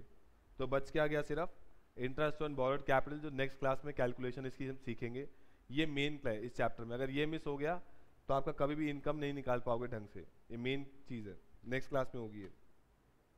अच्छा, अब बात करते हैं, हम लोग जीएवी निकालना सीख रहे हैं। जीएवी के बारे में बातें करते हैं। सबसे पहले 4 वर्ड्स के मतलब सीखो। पहला वर्ड क्या है? Municipal value. It is value determined by municipal authorities. जो भी आपके लोकल एरिया की म्युनिसिपल अथॉरिटीज होती हैं, एमसीडी वाले होते हैं, वो उस एरियाज की फैसिलिटीज जो वहां पे है, जैसे कई जगह पे आप जाओगे, किसी एरिया में अभी तक वाटर कनेक्शन नहीं है, किसी एरिया में अभी तक सीवेज की प्रॉपर प्लानिंग नहीं है, वहां पे भी सीवेज प्रॉपर तरीके से नहीं है।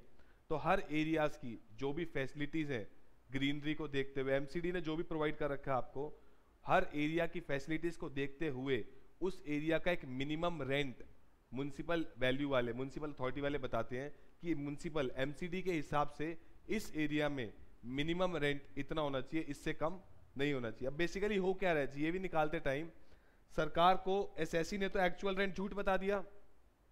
सरकार को एसएससी ने तो एक्चुअल रेंट क्या बता दिया? झूठ बता दिया।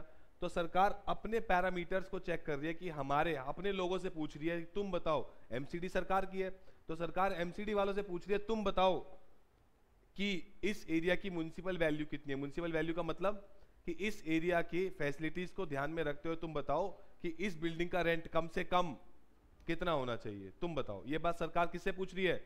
एमसीडी, म्युनिसिपल अथॉरिटी से, तुम बताओ। बेसिकली हो यही रहा है, एसएससी ने झूठ बोल दिया और सरकार अपने लोगों से चेक कर रही है कि रेंट कितना होना चाहिए। क्लियर हुई बात? नहीं हुई? तो म्युनिसिपल वैल्यू का मतलब समझ में आया कि एमसीडी वाले हर एरिया की फैसिलिटीज को ध्यान में रखते हुए हर एरिया के लिए क्या निकालते हैं कि इससे कम रेंट तो इस बिल्डिंग का होना ही नहीं चाहिए। उसके बाद आया फेयर रेंट। सरकार क्या करती है फिर? ये सारी बातें बिल्कुल थियोरेटिकली हैं, प्रैक्टिकली ऐसा कुछ नहीं होता। आपको लगता है सरकार के पास इतना टाइम होता होगा कि आप वो इतनी छानबीन करे आपके ऊपर? आपको पता है कितने परसेंट रिटर्न हमारे इंडिया में चेक की जाती है? 1% रिटर्न, मतलब हर 100 में से एक बंदे की रिटर्न चेक की जाती है कि सही है या गलत है। बस अभी समझाऊंगा मैं आपको, थोड़े गपले सिखाऊंगा जो हमने भी करे हैं, बताऊंगा आपको। फेयर रेंट, अब फेयर रेंट का मतलब क्या होता है? सरकार क्या करती है, जैसे मैं बोल रहा हूँ कि भैया इस बिल्डिंग का रेंट मैं तो जबकि ले रहा था 50,000, लेकिन मैंने सरकार को कितना बताया हुआ था? 10,000। तो सरकार क्या कहती है, इस बिल्डिंग का फेयर रेंट निकालती है। फेयर रेंट का मतलब लाम पड़ते समझ में आ रहा है, लाइन समझ में आ रहा है? It means the rent which a similar property can fetch in same locality. भाई साथ वाली बिल्डिंग में ही सेकंड फ्लोर 50,000 रुपये किराए पे चढ़ा हुआ है और तुम कह रहे हो कि हमारा सेकंड फ्लोर 10,000 रुपये किराए में चढ़ा हुआ है, ऐसा कैसे हो सकता है? तो फेयर रेंट का मतलब क्या हुआ कि उसी लोकेलिटी में सेम एरिया में सेम साइज की बिल्डिंग का क्या रेंट चल रहा है, सरकार एक वो उठा लेती है। लॉजिकल है, बिल्कुल लॉजिकल चीज चल रही है। आप कह रहे हो आपकी बिल्डिंग का रेंट है 10,000 रुपये और सेम बिल्डिंग सेम सब कुछ, सेम एरिया सेम सब कुछ, सेम फैसिलिटीज, साथ वाली बिल्डिंग का ओनर अपने किराएदार से 50,000 रुपये ले रहा है महीने के, आप कह रहे हो जी आप तो सिर्फ 10,000 रुपये ले रहे हो। तो सरकार ने सेकंड पैरामीटर क्या उठा लिया? Fair rent. What do you mean bye fair rent? कि सेम प्रॉपर्टी सेम एरिया में सेम लोकेलिटी में उस प्रॉपर्टी से कितना रेंट चार्ज कर रहा है उस बिल्डिंग का ओनर, वो that is called as fair rent. इसलिए हम यहाँ पे वर्ड क्या यूज करते हैं? Similar property in same locality. Obviously अगर आप यहाँ की प्रॉपर्टी को साउथ एक्स की प्रॉपर्टी से कंपेयर करोगे वहां रेंट ज्यादा होगा, लक्ष्मी नगर से कंपेयर करोगे वहां रेंट कम होगा। तो इसलिए गवर्नमेंट ने क्या बोला, सिमिलर प्रॉपर्टी अगर सेम लोकेलिटी में देखी जाए उससे कितना रेंट आ जाता है हम एक वो उठा लेंगे। पहले सरकार ने क्या चेक किया?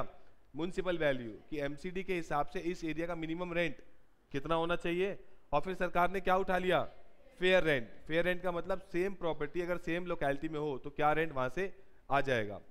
फिर सरकार तीसरी क्या उठा रही है? स्टैंडर्ड रेंट, और चौथा क्या उठाएगी? Actual rent. इन चारों को कंपेयर करेगी और उसके हिसाब से फिर जीएवी निकाल दी जाएगी कि हमारे हिसाब से हमने चारों रेंट को देखा। क्या बोलते हैं, एमसीडी वाले कह रहे हैं जी कम से कम रेंट होना चाहिए 30,000, फेयर रेंट आ रहा है 50,000, स्टैंडर्ड रेंट आ रहा है 30,000, और तुम कह रहे हो हम कितना ले रहे हैं? 10,000। तो सरकार इन चारों चीजों को ध्यान में रख के आपकी क्या निकाल देगी? जीएवी निकाल देगी। क्लियर हुई बात नहीं? तीसरी चीज सरकार ने क्या उठा ली? Standard rent. अब सरकार ने क्या बना रखा है? एक रेंट कंट्रोल एक्ट। जैसे कि एक स्टैम्प ड्यूटी एक्ट आपने सुना होगा, हमारे देश में एक होता है स्टैम्प ड्यूटी एक्ट, प्रॉपर्टी की सेल परचेज पे स्टैम्प ड्यूटी लगती है हमारे देश में। जब प्रॉपर्टी खरीदते हो या बेचते हो उस पर क्या लगती है? Stamp duty. अब रियलिटी वर्सेस मार्केट में क्या होता है, सुनो। एक प्रॉपर्टी की स्टैम्प ड्यूटी एक्ट में ना वैल्यू लिखी होती है कि इस प्रॉपर्टी की मिनिमम वैल्यू इतनी है, यानी इससे कम तो ये बिक ही नहीं सकती। सरकार ने हर एरिया पे क्या निकाल रखी है? स्टैम्प ड्यूटी निकाल रखी है कि स्टैम्प ड्यूटी पर्पस के लिए सरकार को स्टैम्प ड्यूटी किस पे लेगी? वैल्यू पे, कि प्रॉपर्टी कितने की बिकी, और वो वैल्यू हर कोई क्या चाहेगा? कम बताना चाहेगा, ताकि स्टैम्प ड्यूटी जो एक तरह का टैक्स हो गया वो क्या लगे? कम से कम लगे। तो सरकार ने उसके पर्पस के लिए स्टैम्प ड्यूटी की कैलकुलेशन के लिए हर एरिया की क्या निकाल रखी है? एक वैल्यू, कि ये प्रॉपर्टी इससे कम तो बिक ही नहीं सकती। अब रियलिटी क्या है, मैं आपको रियलिटी बताता हूँ। जिस प्रॉपर्टी की वैल्यू, स्टैम्प ड्यूटी वैल्यू आज की डेट में 20 लाख रुपए है, मैं बहुत ज्यादा बोल गया, 20 लाख रुपए जिस प्रॉपर्टी की स्टैम्प ड्यूटी वैल्यू, वो असली में मार्केट में 4 से 5 करोड़ रुपए की बिकती है। जिस चीज की स्टैम्प ड्यूटी वैल्यू कितनी है? 20 लाख, वो मार्केट में कितने में बिकती है आज की डेट में? 4 से 5 करोड़ रुपए में बिकती है। अब लेट्स सपोज आपके पास वो प्रॉपर्टी है जिसकी स्टैम्प ड्यूटी वैल्यू है 20 लाख और मार्केट में उसका सेल प्राइस है 5 करोड़ रुपए। अब आप जब किसी को बेचोगे उससे क्या बोलोगे? कैश में कितना दे और चेक से कितना दे? 20 लाख मांगोगे भाई चेक से दे, और 4 करोड़ 80 लाख मुझे कैसे दे?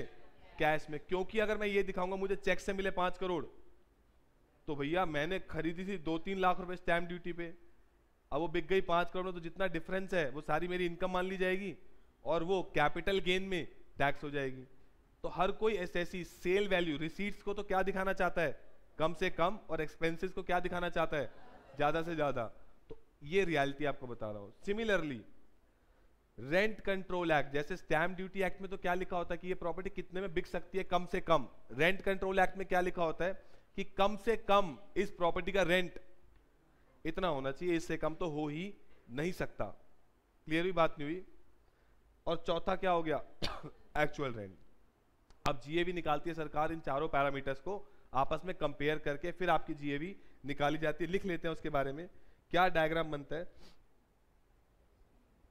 सरकार सबसे पहले उठाती है म्युनिसिपल वैल्यू और फेयर रेंट। सबसे पहले सरकार ने क्या उठा लिया, म्युनिसिपल वैल्यू और fair rent, whichever is higher. ये रूल्स हैं, जो जीएवी निकालने के रूल्स हैं वो ये हैं। सरकार सबसे पहले क्या उठाती है, म्युनिसिपल वैल्यू और fair rent, whichever is higher. उठा लिया, वो फिगर आ गई, एक बाहर फिगर आ गई होगी।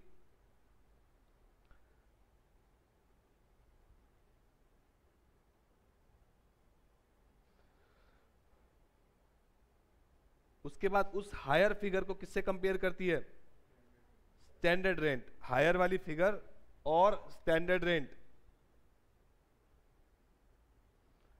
विच एवर इज लोअर, इन दोनों का लोअर। अब इसका एग्जांपल करेंगे, वहां पे आपको क्लैरिटी आ जाएगी, सर हायर वहां क्यों, यहां लोअर क्यों, उससे आपको समझ में आ जाएगा। सबसे पहले सरकार ने क्या उठा लिया, म्युनिसिपल वैल्यू और fair rent, whichever is higher. उस हायर को किससे कंपेयर किया, standard rent, whichever is lower, और इसको नाम दे दिया, ये जो लोअर वाली फिगर है इसको बोलते हैं हम एक्सपेक्टेड रेंट।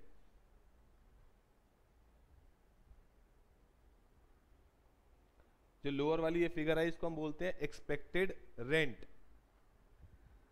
इस एक्सपेक्टेड रेंट को सरकार फिर कंपेयर करती है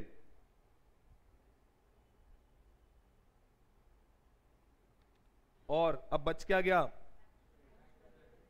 actual rent, whichever is higher.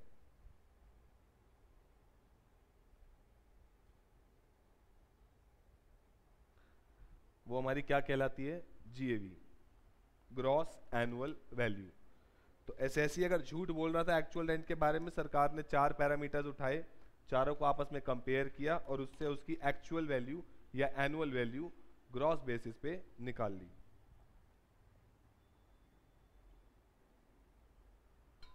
Example करेंगे और क्लैरिटी आ जाएगी कि सरकार ने ऐसा रूल क्यों बनाया, जबकि हमें उससे मतलब नहीं है सरकार ने रूल क्यों बनाया। अगर एग्जाम पॉइंट की बात करें, हमें रूल आना चाहिए, हमें कैलकुलेशन आनी चाहिए, हमें ये इतना ध्यान नहीं रखना है कि रूल क्यों बनाया, क्या लॉजिक सरकार के दिमाग में होगा।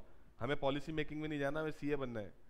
तो सीए की कैलकुलेशन आपको आनी चाहिए, बट स्टिल थोड़ा मेरे में ज़्यादा कीड़ा है इन सब चीज़ों को एनालाइज करवाने का, मज़ा आता है, थोड़ी नॉलेज बढ़ेगी आपकी भी।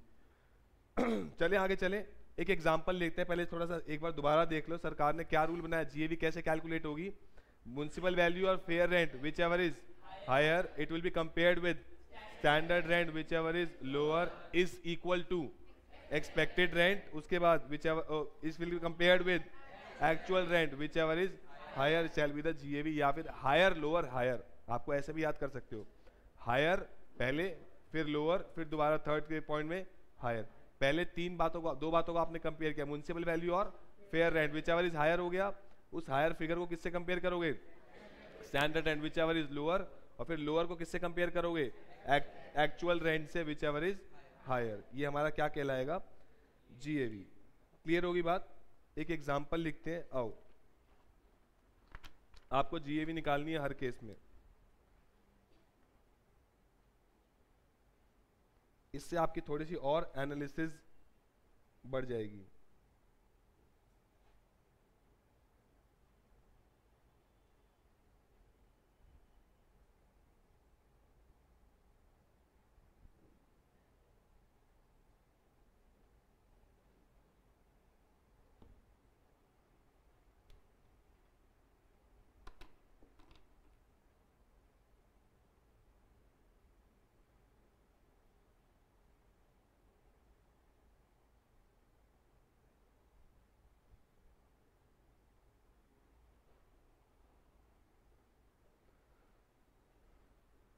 Particulars, house 1, house 2, house 3, house 4, house 5,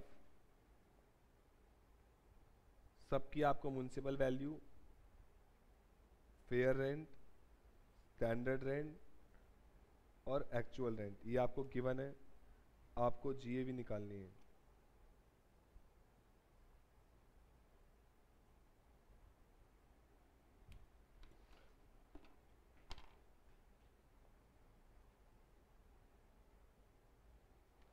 ये थाउजेंड्स में आपकी फिगर लिखी हुई है।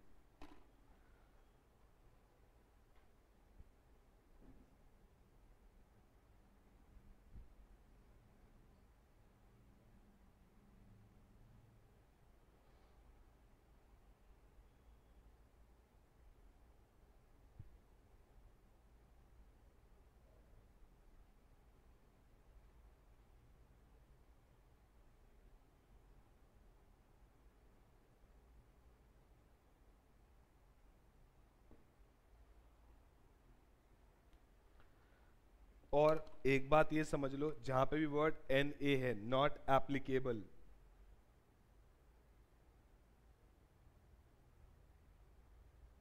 नॉट एप्लीकेबल का मतलब जीरो नहीं होता। नॉट एप्लीकेबल का मतलब इसकी वैल्यू है नहीं, या मिली नहीं, या कोई भी दिक्कत रही, वैल्यू हम ढूंढ नहीं पाए। लेकिन नॉट एप्लीकेबल का मतलब जीरो नहीं होता, ये बात ध्यान रखना। अगर दूसरी वैल्यू है नहीं और हमें दो वैल्यूज का हायर या लोअर लेना है, दूसरी वैल्यू है ही नहीं, तो क्या करूंगा मैं? पहली वाली ले लूंगा, जीरो नहीं मानूंगा उसको।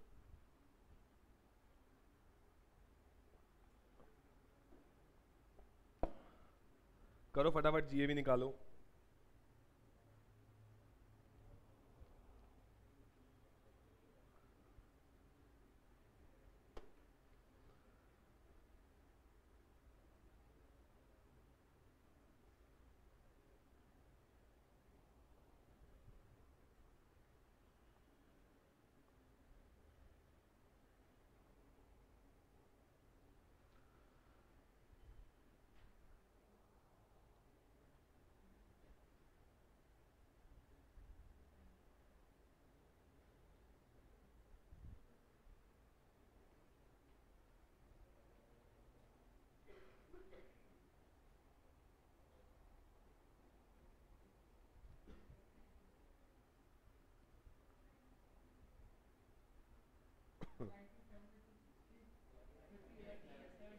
हो गया होगा, इजी पार्ट है। एक बार बता दो जरा, म्युनिसिपल वैल्यू,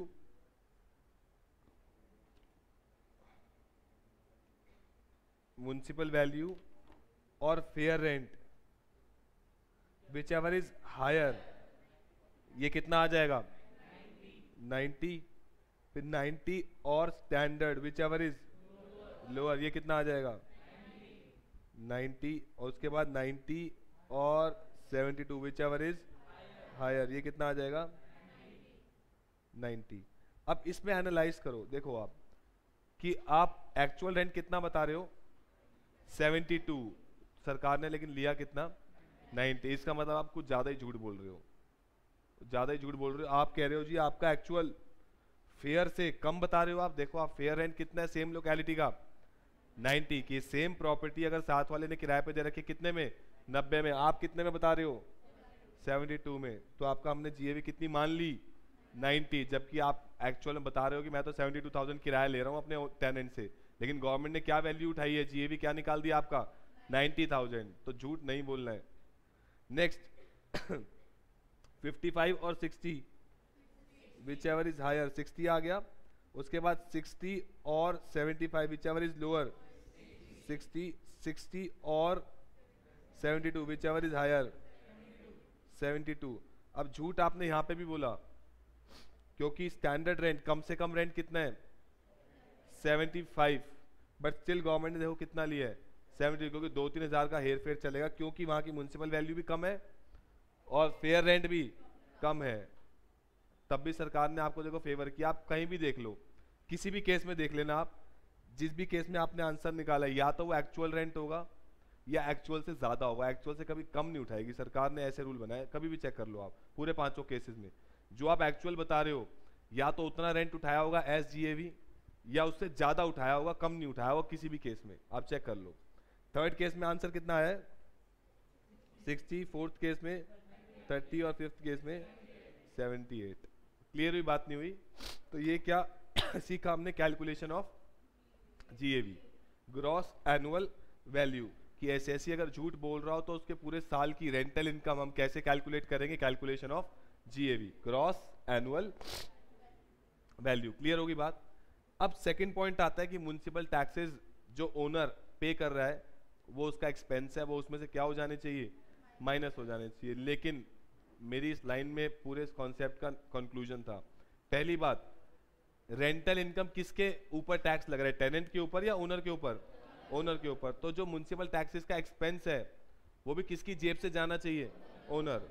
अब टेनेंट और ओनर में एग्रीमेंट हुआ कि भाई तू मेरे को 50,000 रुपये पर मंथ रेंट देगा, मैंने कहा ठीक है, तो पूरे साल का रेंट हो गया 6 लाख रुपए। उसके अलावा लेकिन म्युनिसिपल टैक्सेस जो पे करूंगा, ओनर कहता है भाई वो मैं नहीं पे करूंगा, वो तू पे करेगा। किसको कह दिया मैंने पे करने के लिए, टेनेंट को। तो इनकम तो मैं कमा रहा हूँ 6 लाख, म्युनिसिपल टैक्सेस का एक्सपेंस कौन कर रहा है, टेनेंट कर रहा है। अगर मेरा ऐसा एग्रीमेंट हो जाए तो मैं तब की बात कर रहा हूँ, एक्सपेंस कौन कर रहा है, टेनेंट। तो क्या सरकार मेरी इनकम में से वो खर्चा माइनस करने देगी जो मैंने पे भी नहीं किया, पे कौन कर गया, टेनेंट कर गया, तो क्या वो माइनस करने देगी सरकार मेरे को, नहीं। तो म्युनिसिपल टैक्सेस कब माइनस होंगे, जब ओनर ने पे किए होंगे तभी माइनस होंगे, अदरवाइज माइनस नहीं होंगे। क्लियर हुई, बात नहीं हुई। सेकंड पॉइंट लिखते हैं, municipal taxes.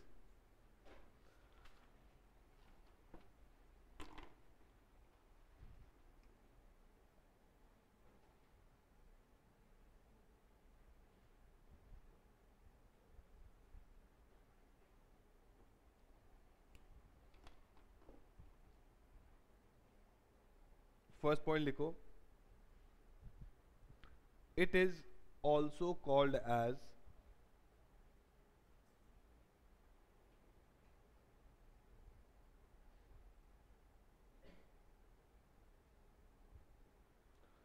property tax. It is also called as property tax.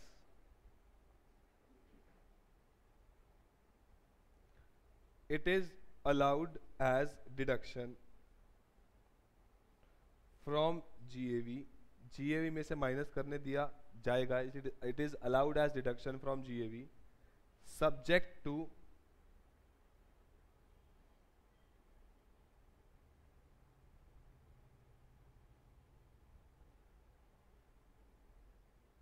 following two conditions, subject to following two conditions.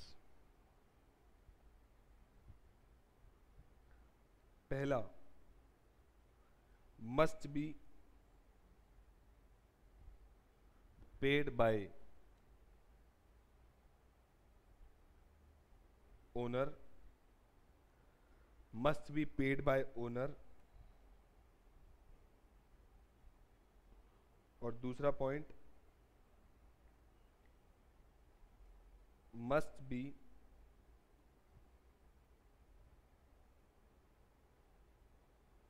Actually paid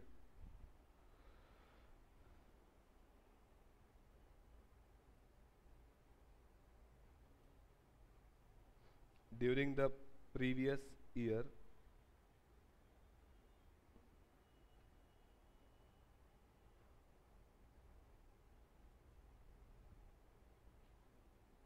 irrespective of year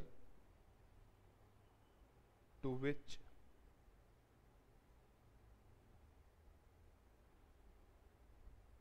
it relates, irrespective of the year to which it relates। ये line बहुत बड़ी बात कह गई।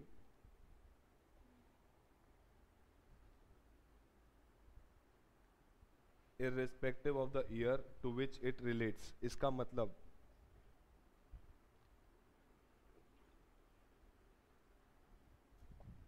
क्या कहना चाह रही है, तुम थोड़ा सा एनालाइज करना शुरू करो, पहले ट्राई किया करो। ये लाइन क्या कहना चाह रही है,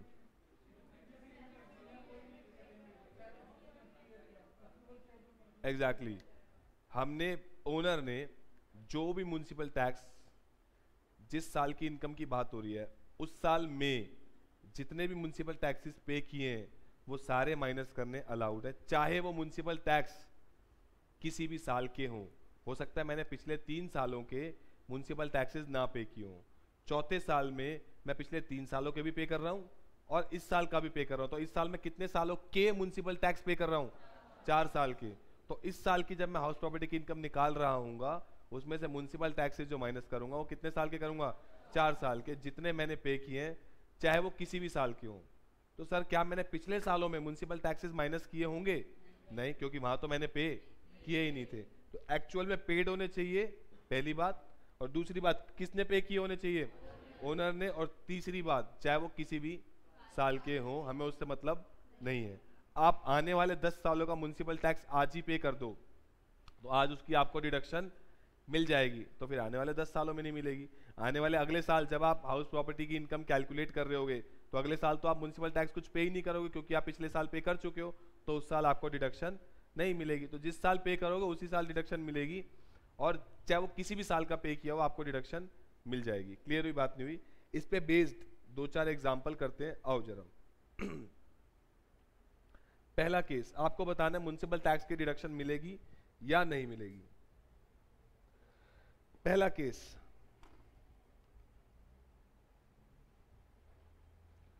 टेनेंट ओनर को हर महीने 15,000 पर मंथ रेंट देता है, साथ में 1,000 रुपये म्युनिसिपल टैक्स के भी पे करता है, क्योंकि हमारा एग्रीमेंट हुआ था टेनेंट भाई तू देगा, तू म्युनिसिपल टैक्स भी देगा और तू ही क्या देगा, रेंट भी देगा। तो रेंट भी कौन पे कर रहा है, टेनेंट, और म्युनिसिपल टैक्स भी किसकी जेब से निकल रहा है, टेनेंट की जेब से। तो जब आप यहाँ जीएवी निकालोगे, जीएवी कितनी आ जाएगी, जो भी आ जाएगी एज पर जीएवी रूल्स, उसमें से म्युनिसिपल टैक्सेस 1,000 रुपए के माइनस होंगे या नहीं होंगे? क्यों? क्योंकि पेड बाय क्या होने चाहिए, ओनर, और यहाँ पे कौन पे कर रहा है, टेनेंट पे कर रहा है। जिसकी जेब से निकले वो आपको देखना है, ओनर की जेब से निकले तो माइनस होंगे, ओनर की जेब से नहीं निकले तो माइनस नहीं होंगे। तो आप यहाँ म्युनिसिपल टैक्सेस माइनस नहीं करेंगे क्योंकि पे ही नहीं किए ओनर ने। सेकेंड एग्जाम्पल,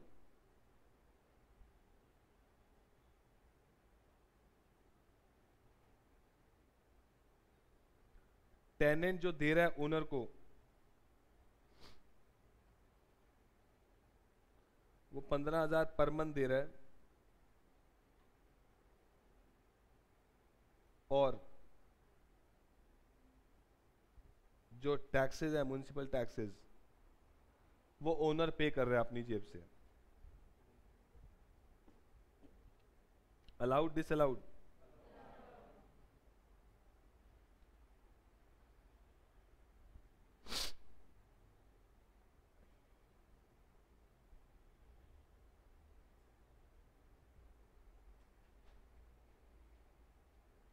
अगले केस में टेनेंट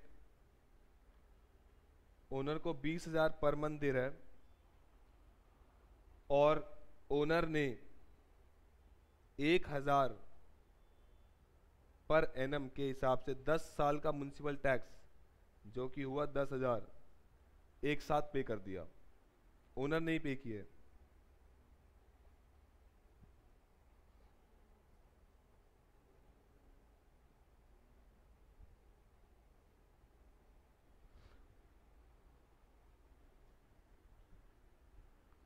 कितना माइनस होगा, माइनस होगा या नहीं होगा पहली बात, और दूसरी बात कितना होगा, 1,000 या 10,000? 10,000 जितना पे किया ओनर ने, चाहे किसी भी साल का हो, हमें उससे मतलब नहीं है, बस पेड होना चाहिए और बाय ओनर होना चाहिए।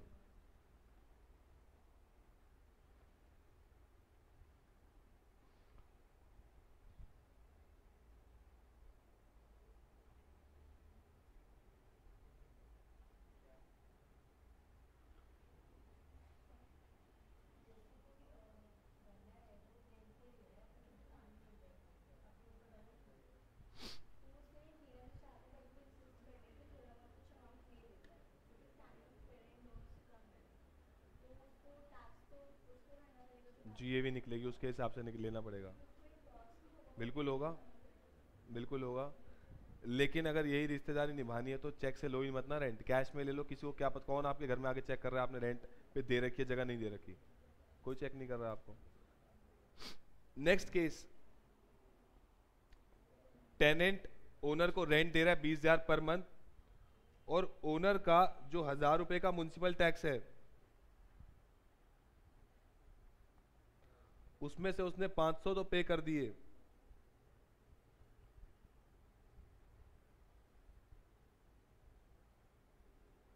500 पे नहीं किए।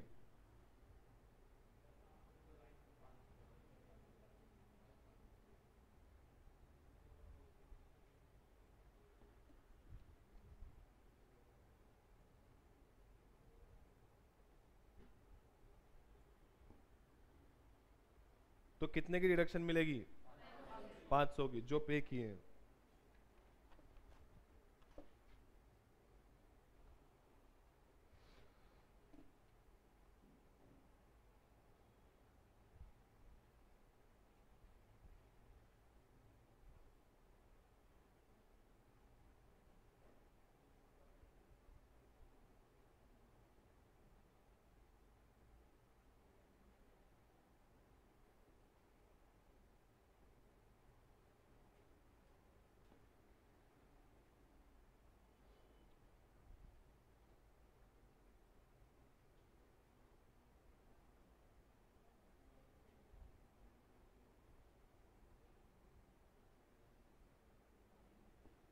चलें आगे चलें।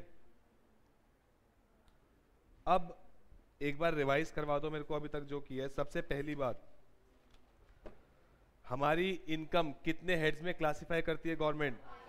5 हेड्स में। Shri PCO, salary, house property, PGBP, capital gain और सैलरी के सेक्शन 15 से 17, हाउस प्रॉपर्टी 22 से 27, पीजीबीपी 28 से 44 डीबी, कैपिटल गेन 45 से 55 ए और अदर सोर्सेज 56 टू 59। फिर हमने बात की हाउस प्रॉपर्टी की। सेक्शन 22 क्या था? चार्जिंग सेक्शन, जो बताता है कि इनकम कब हाउस प्रॉपर्टी में टैक्स होगी या चार्ज होगी। पहला, बिल्डिंग होनी चाहिए विद रूफ। दूसरा पॉइंट, आप उस बिल्डिंग के क्या होने चाहिए? ओनर होने चाहिए। तीसरा पॉइंट, अगर प्रॉपर्टी डीलर भी है तो उसकी रेंटल इनकम हाउस प्रॉपर्टी में और कमीशन पीजीबीपी में। और फोर्थ पॉइंट, खुद का बिजनेस नहीं होना चाहिए। कैलकुलेशन की अगर हम बात करें, टेबल जरा ट्राई करो। सबसे पहले हम क्या लेते हैं? जीएवी। जीएवी में से क्या माइनस करेंगे? Municipal taxes. फिर क्या आ जाएगा? एनएवी माइनस दो चीजें,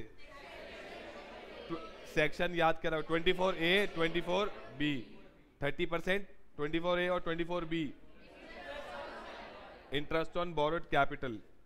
फिर जीएवी निकालने का तरीका, म्युनिसिपल वैल्यू और fair rent, whichever is higher it will be compared with standard rent, whichever is lower it will be compared with expect higher. वो क्या आ गया हमारा? जीएवी। आओ जरा इन चीजों को 2 मिनट मौन व्रत धारण करके फटाफट से समरी बना ले जो हमने आज पढ़ा है अभी। सबसे पहली होनी चाहिए बिल्डिंग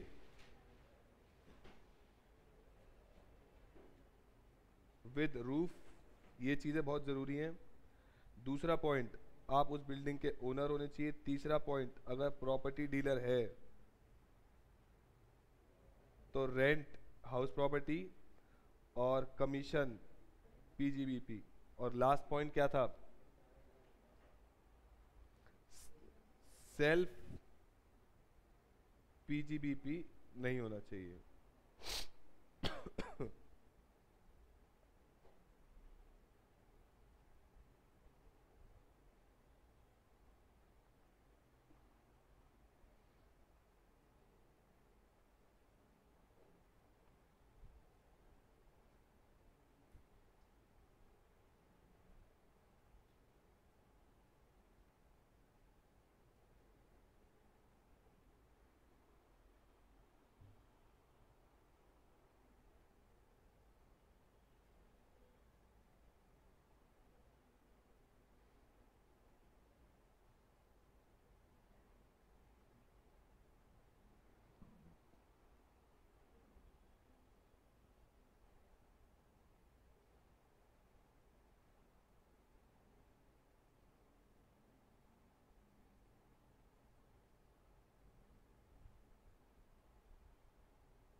चले, हो गया नोट?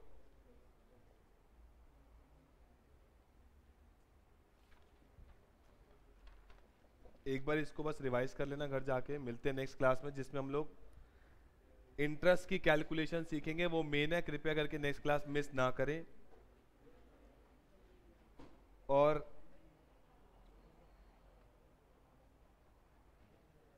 ये वाली बुक आप तब कैरी करें जब आपकी हर चैप्टर की लास्ट क्लास होगी। हर चैप्टर की लास्ट क्लास का मतलब उस लास्ट क्लास में हम लोग क्या करेंगे, उस चैप्टर को पूरा डिस्कस एक बार, इसमें अंडरलाइनिंग करवा दूंगा सो दैट आपको रीडिंग में आसानी हो। ये बुक आप खुद ना ही पढ़ो तो बेटर है। आपको अगर घर जाके रिवाइज करना है तो आप सिर्फ कॉपी रिवाइज करो, जो मैं क्वेश्चन देता हूँ वो करो, दैट्स इट।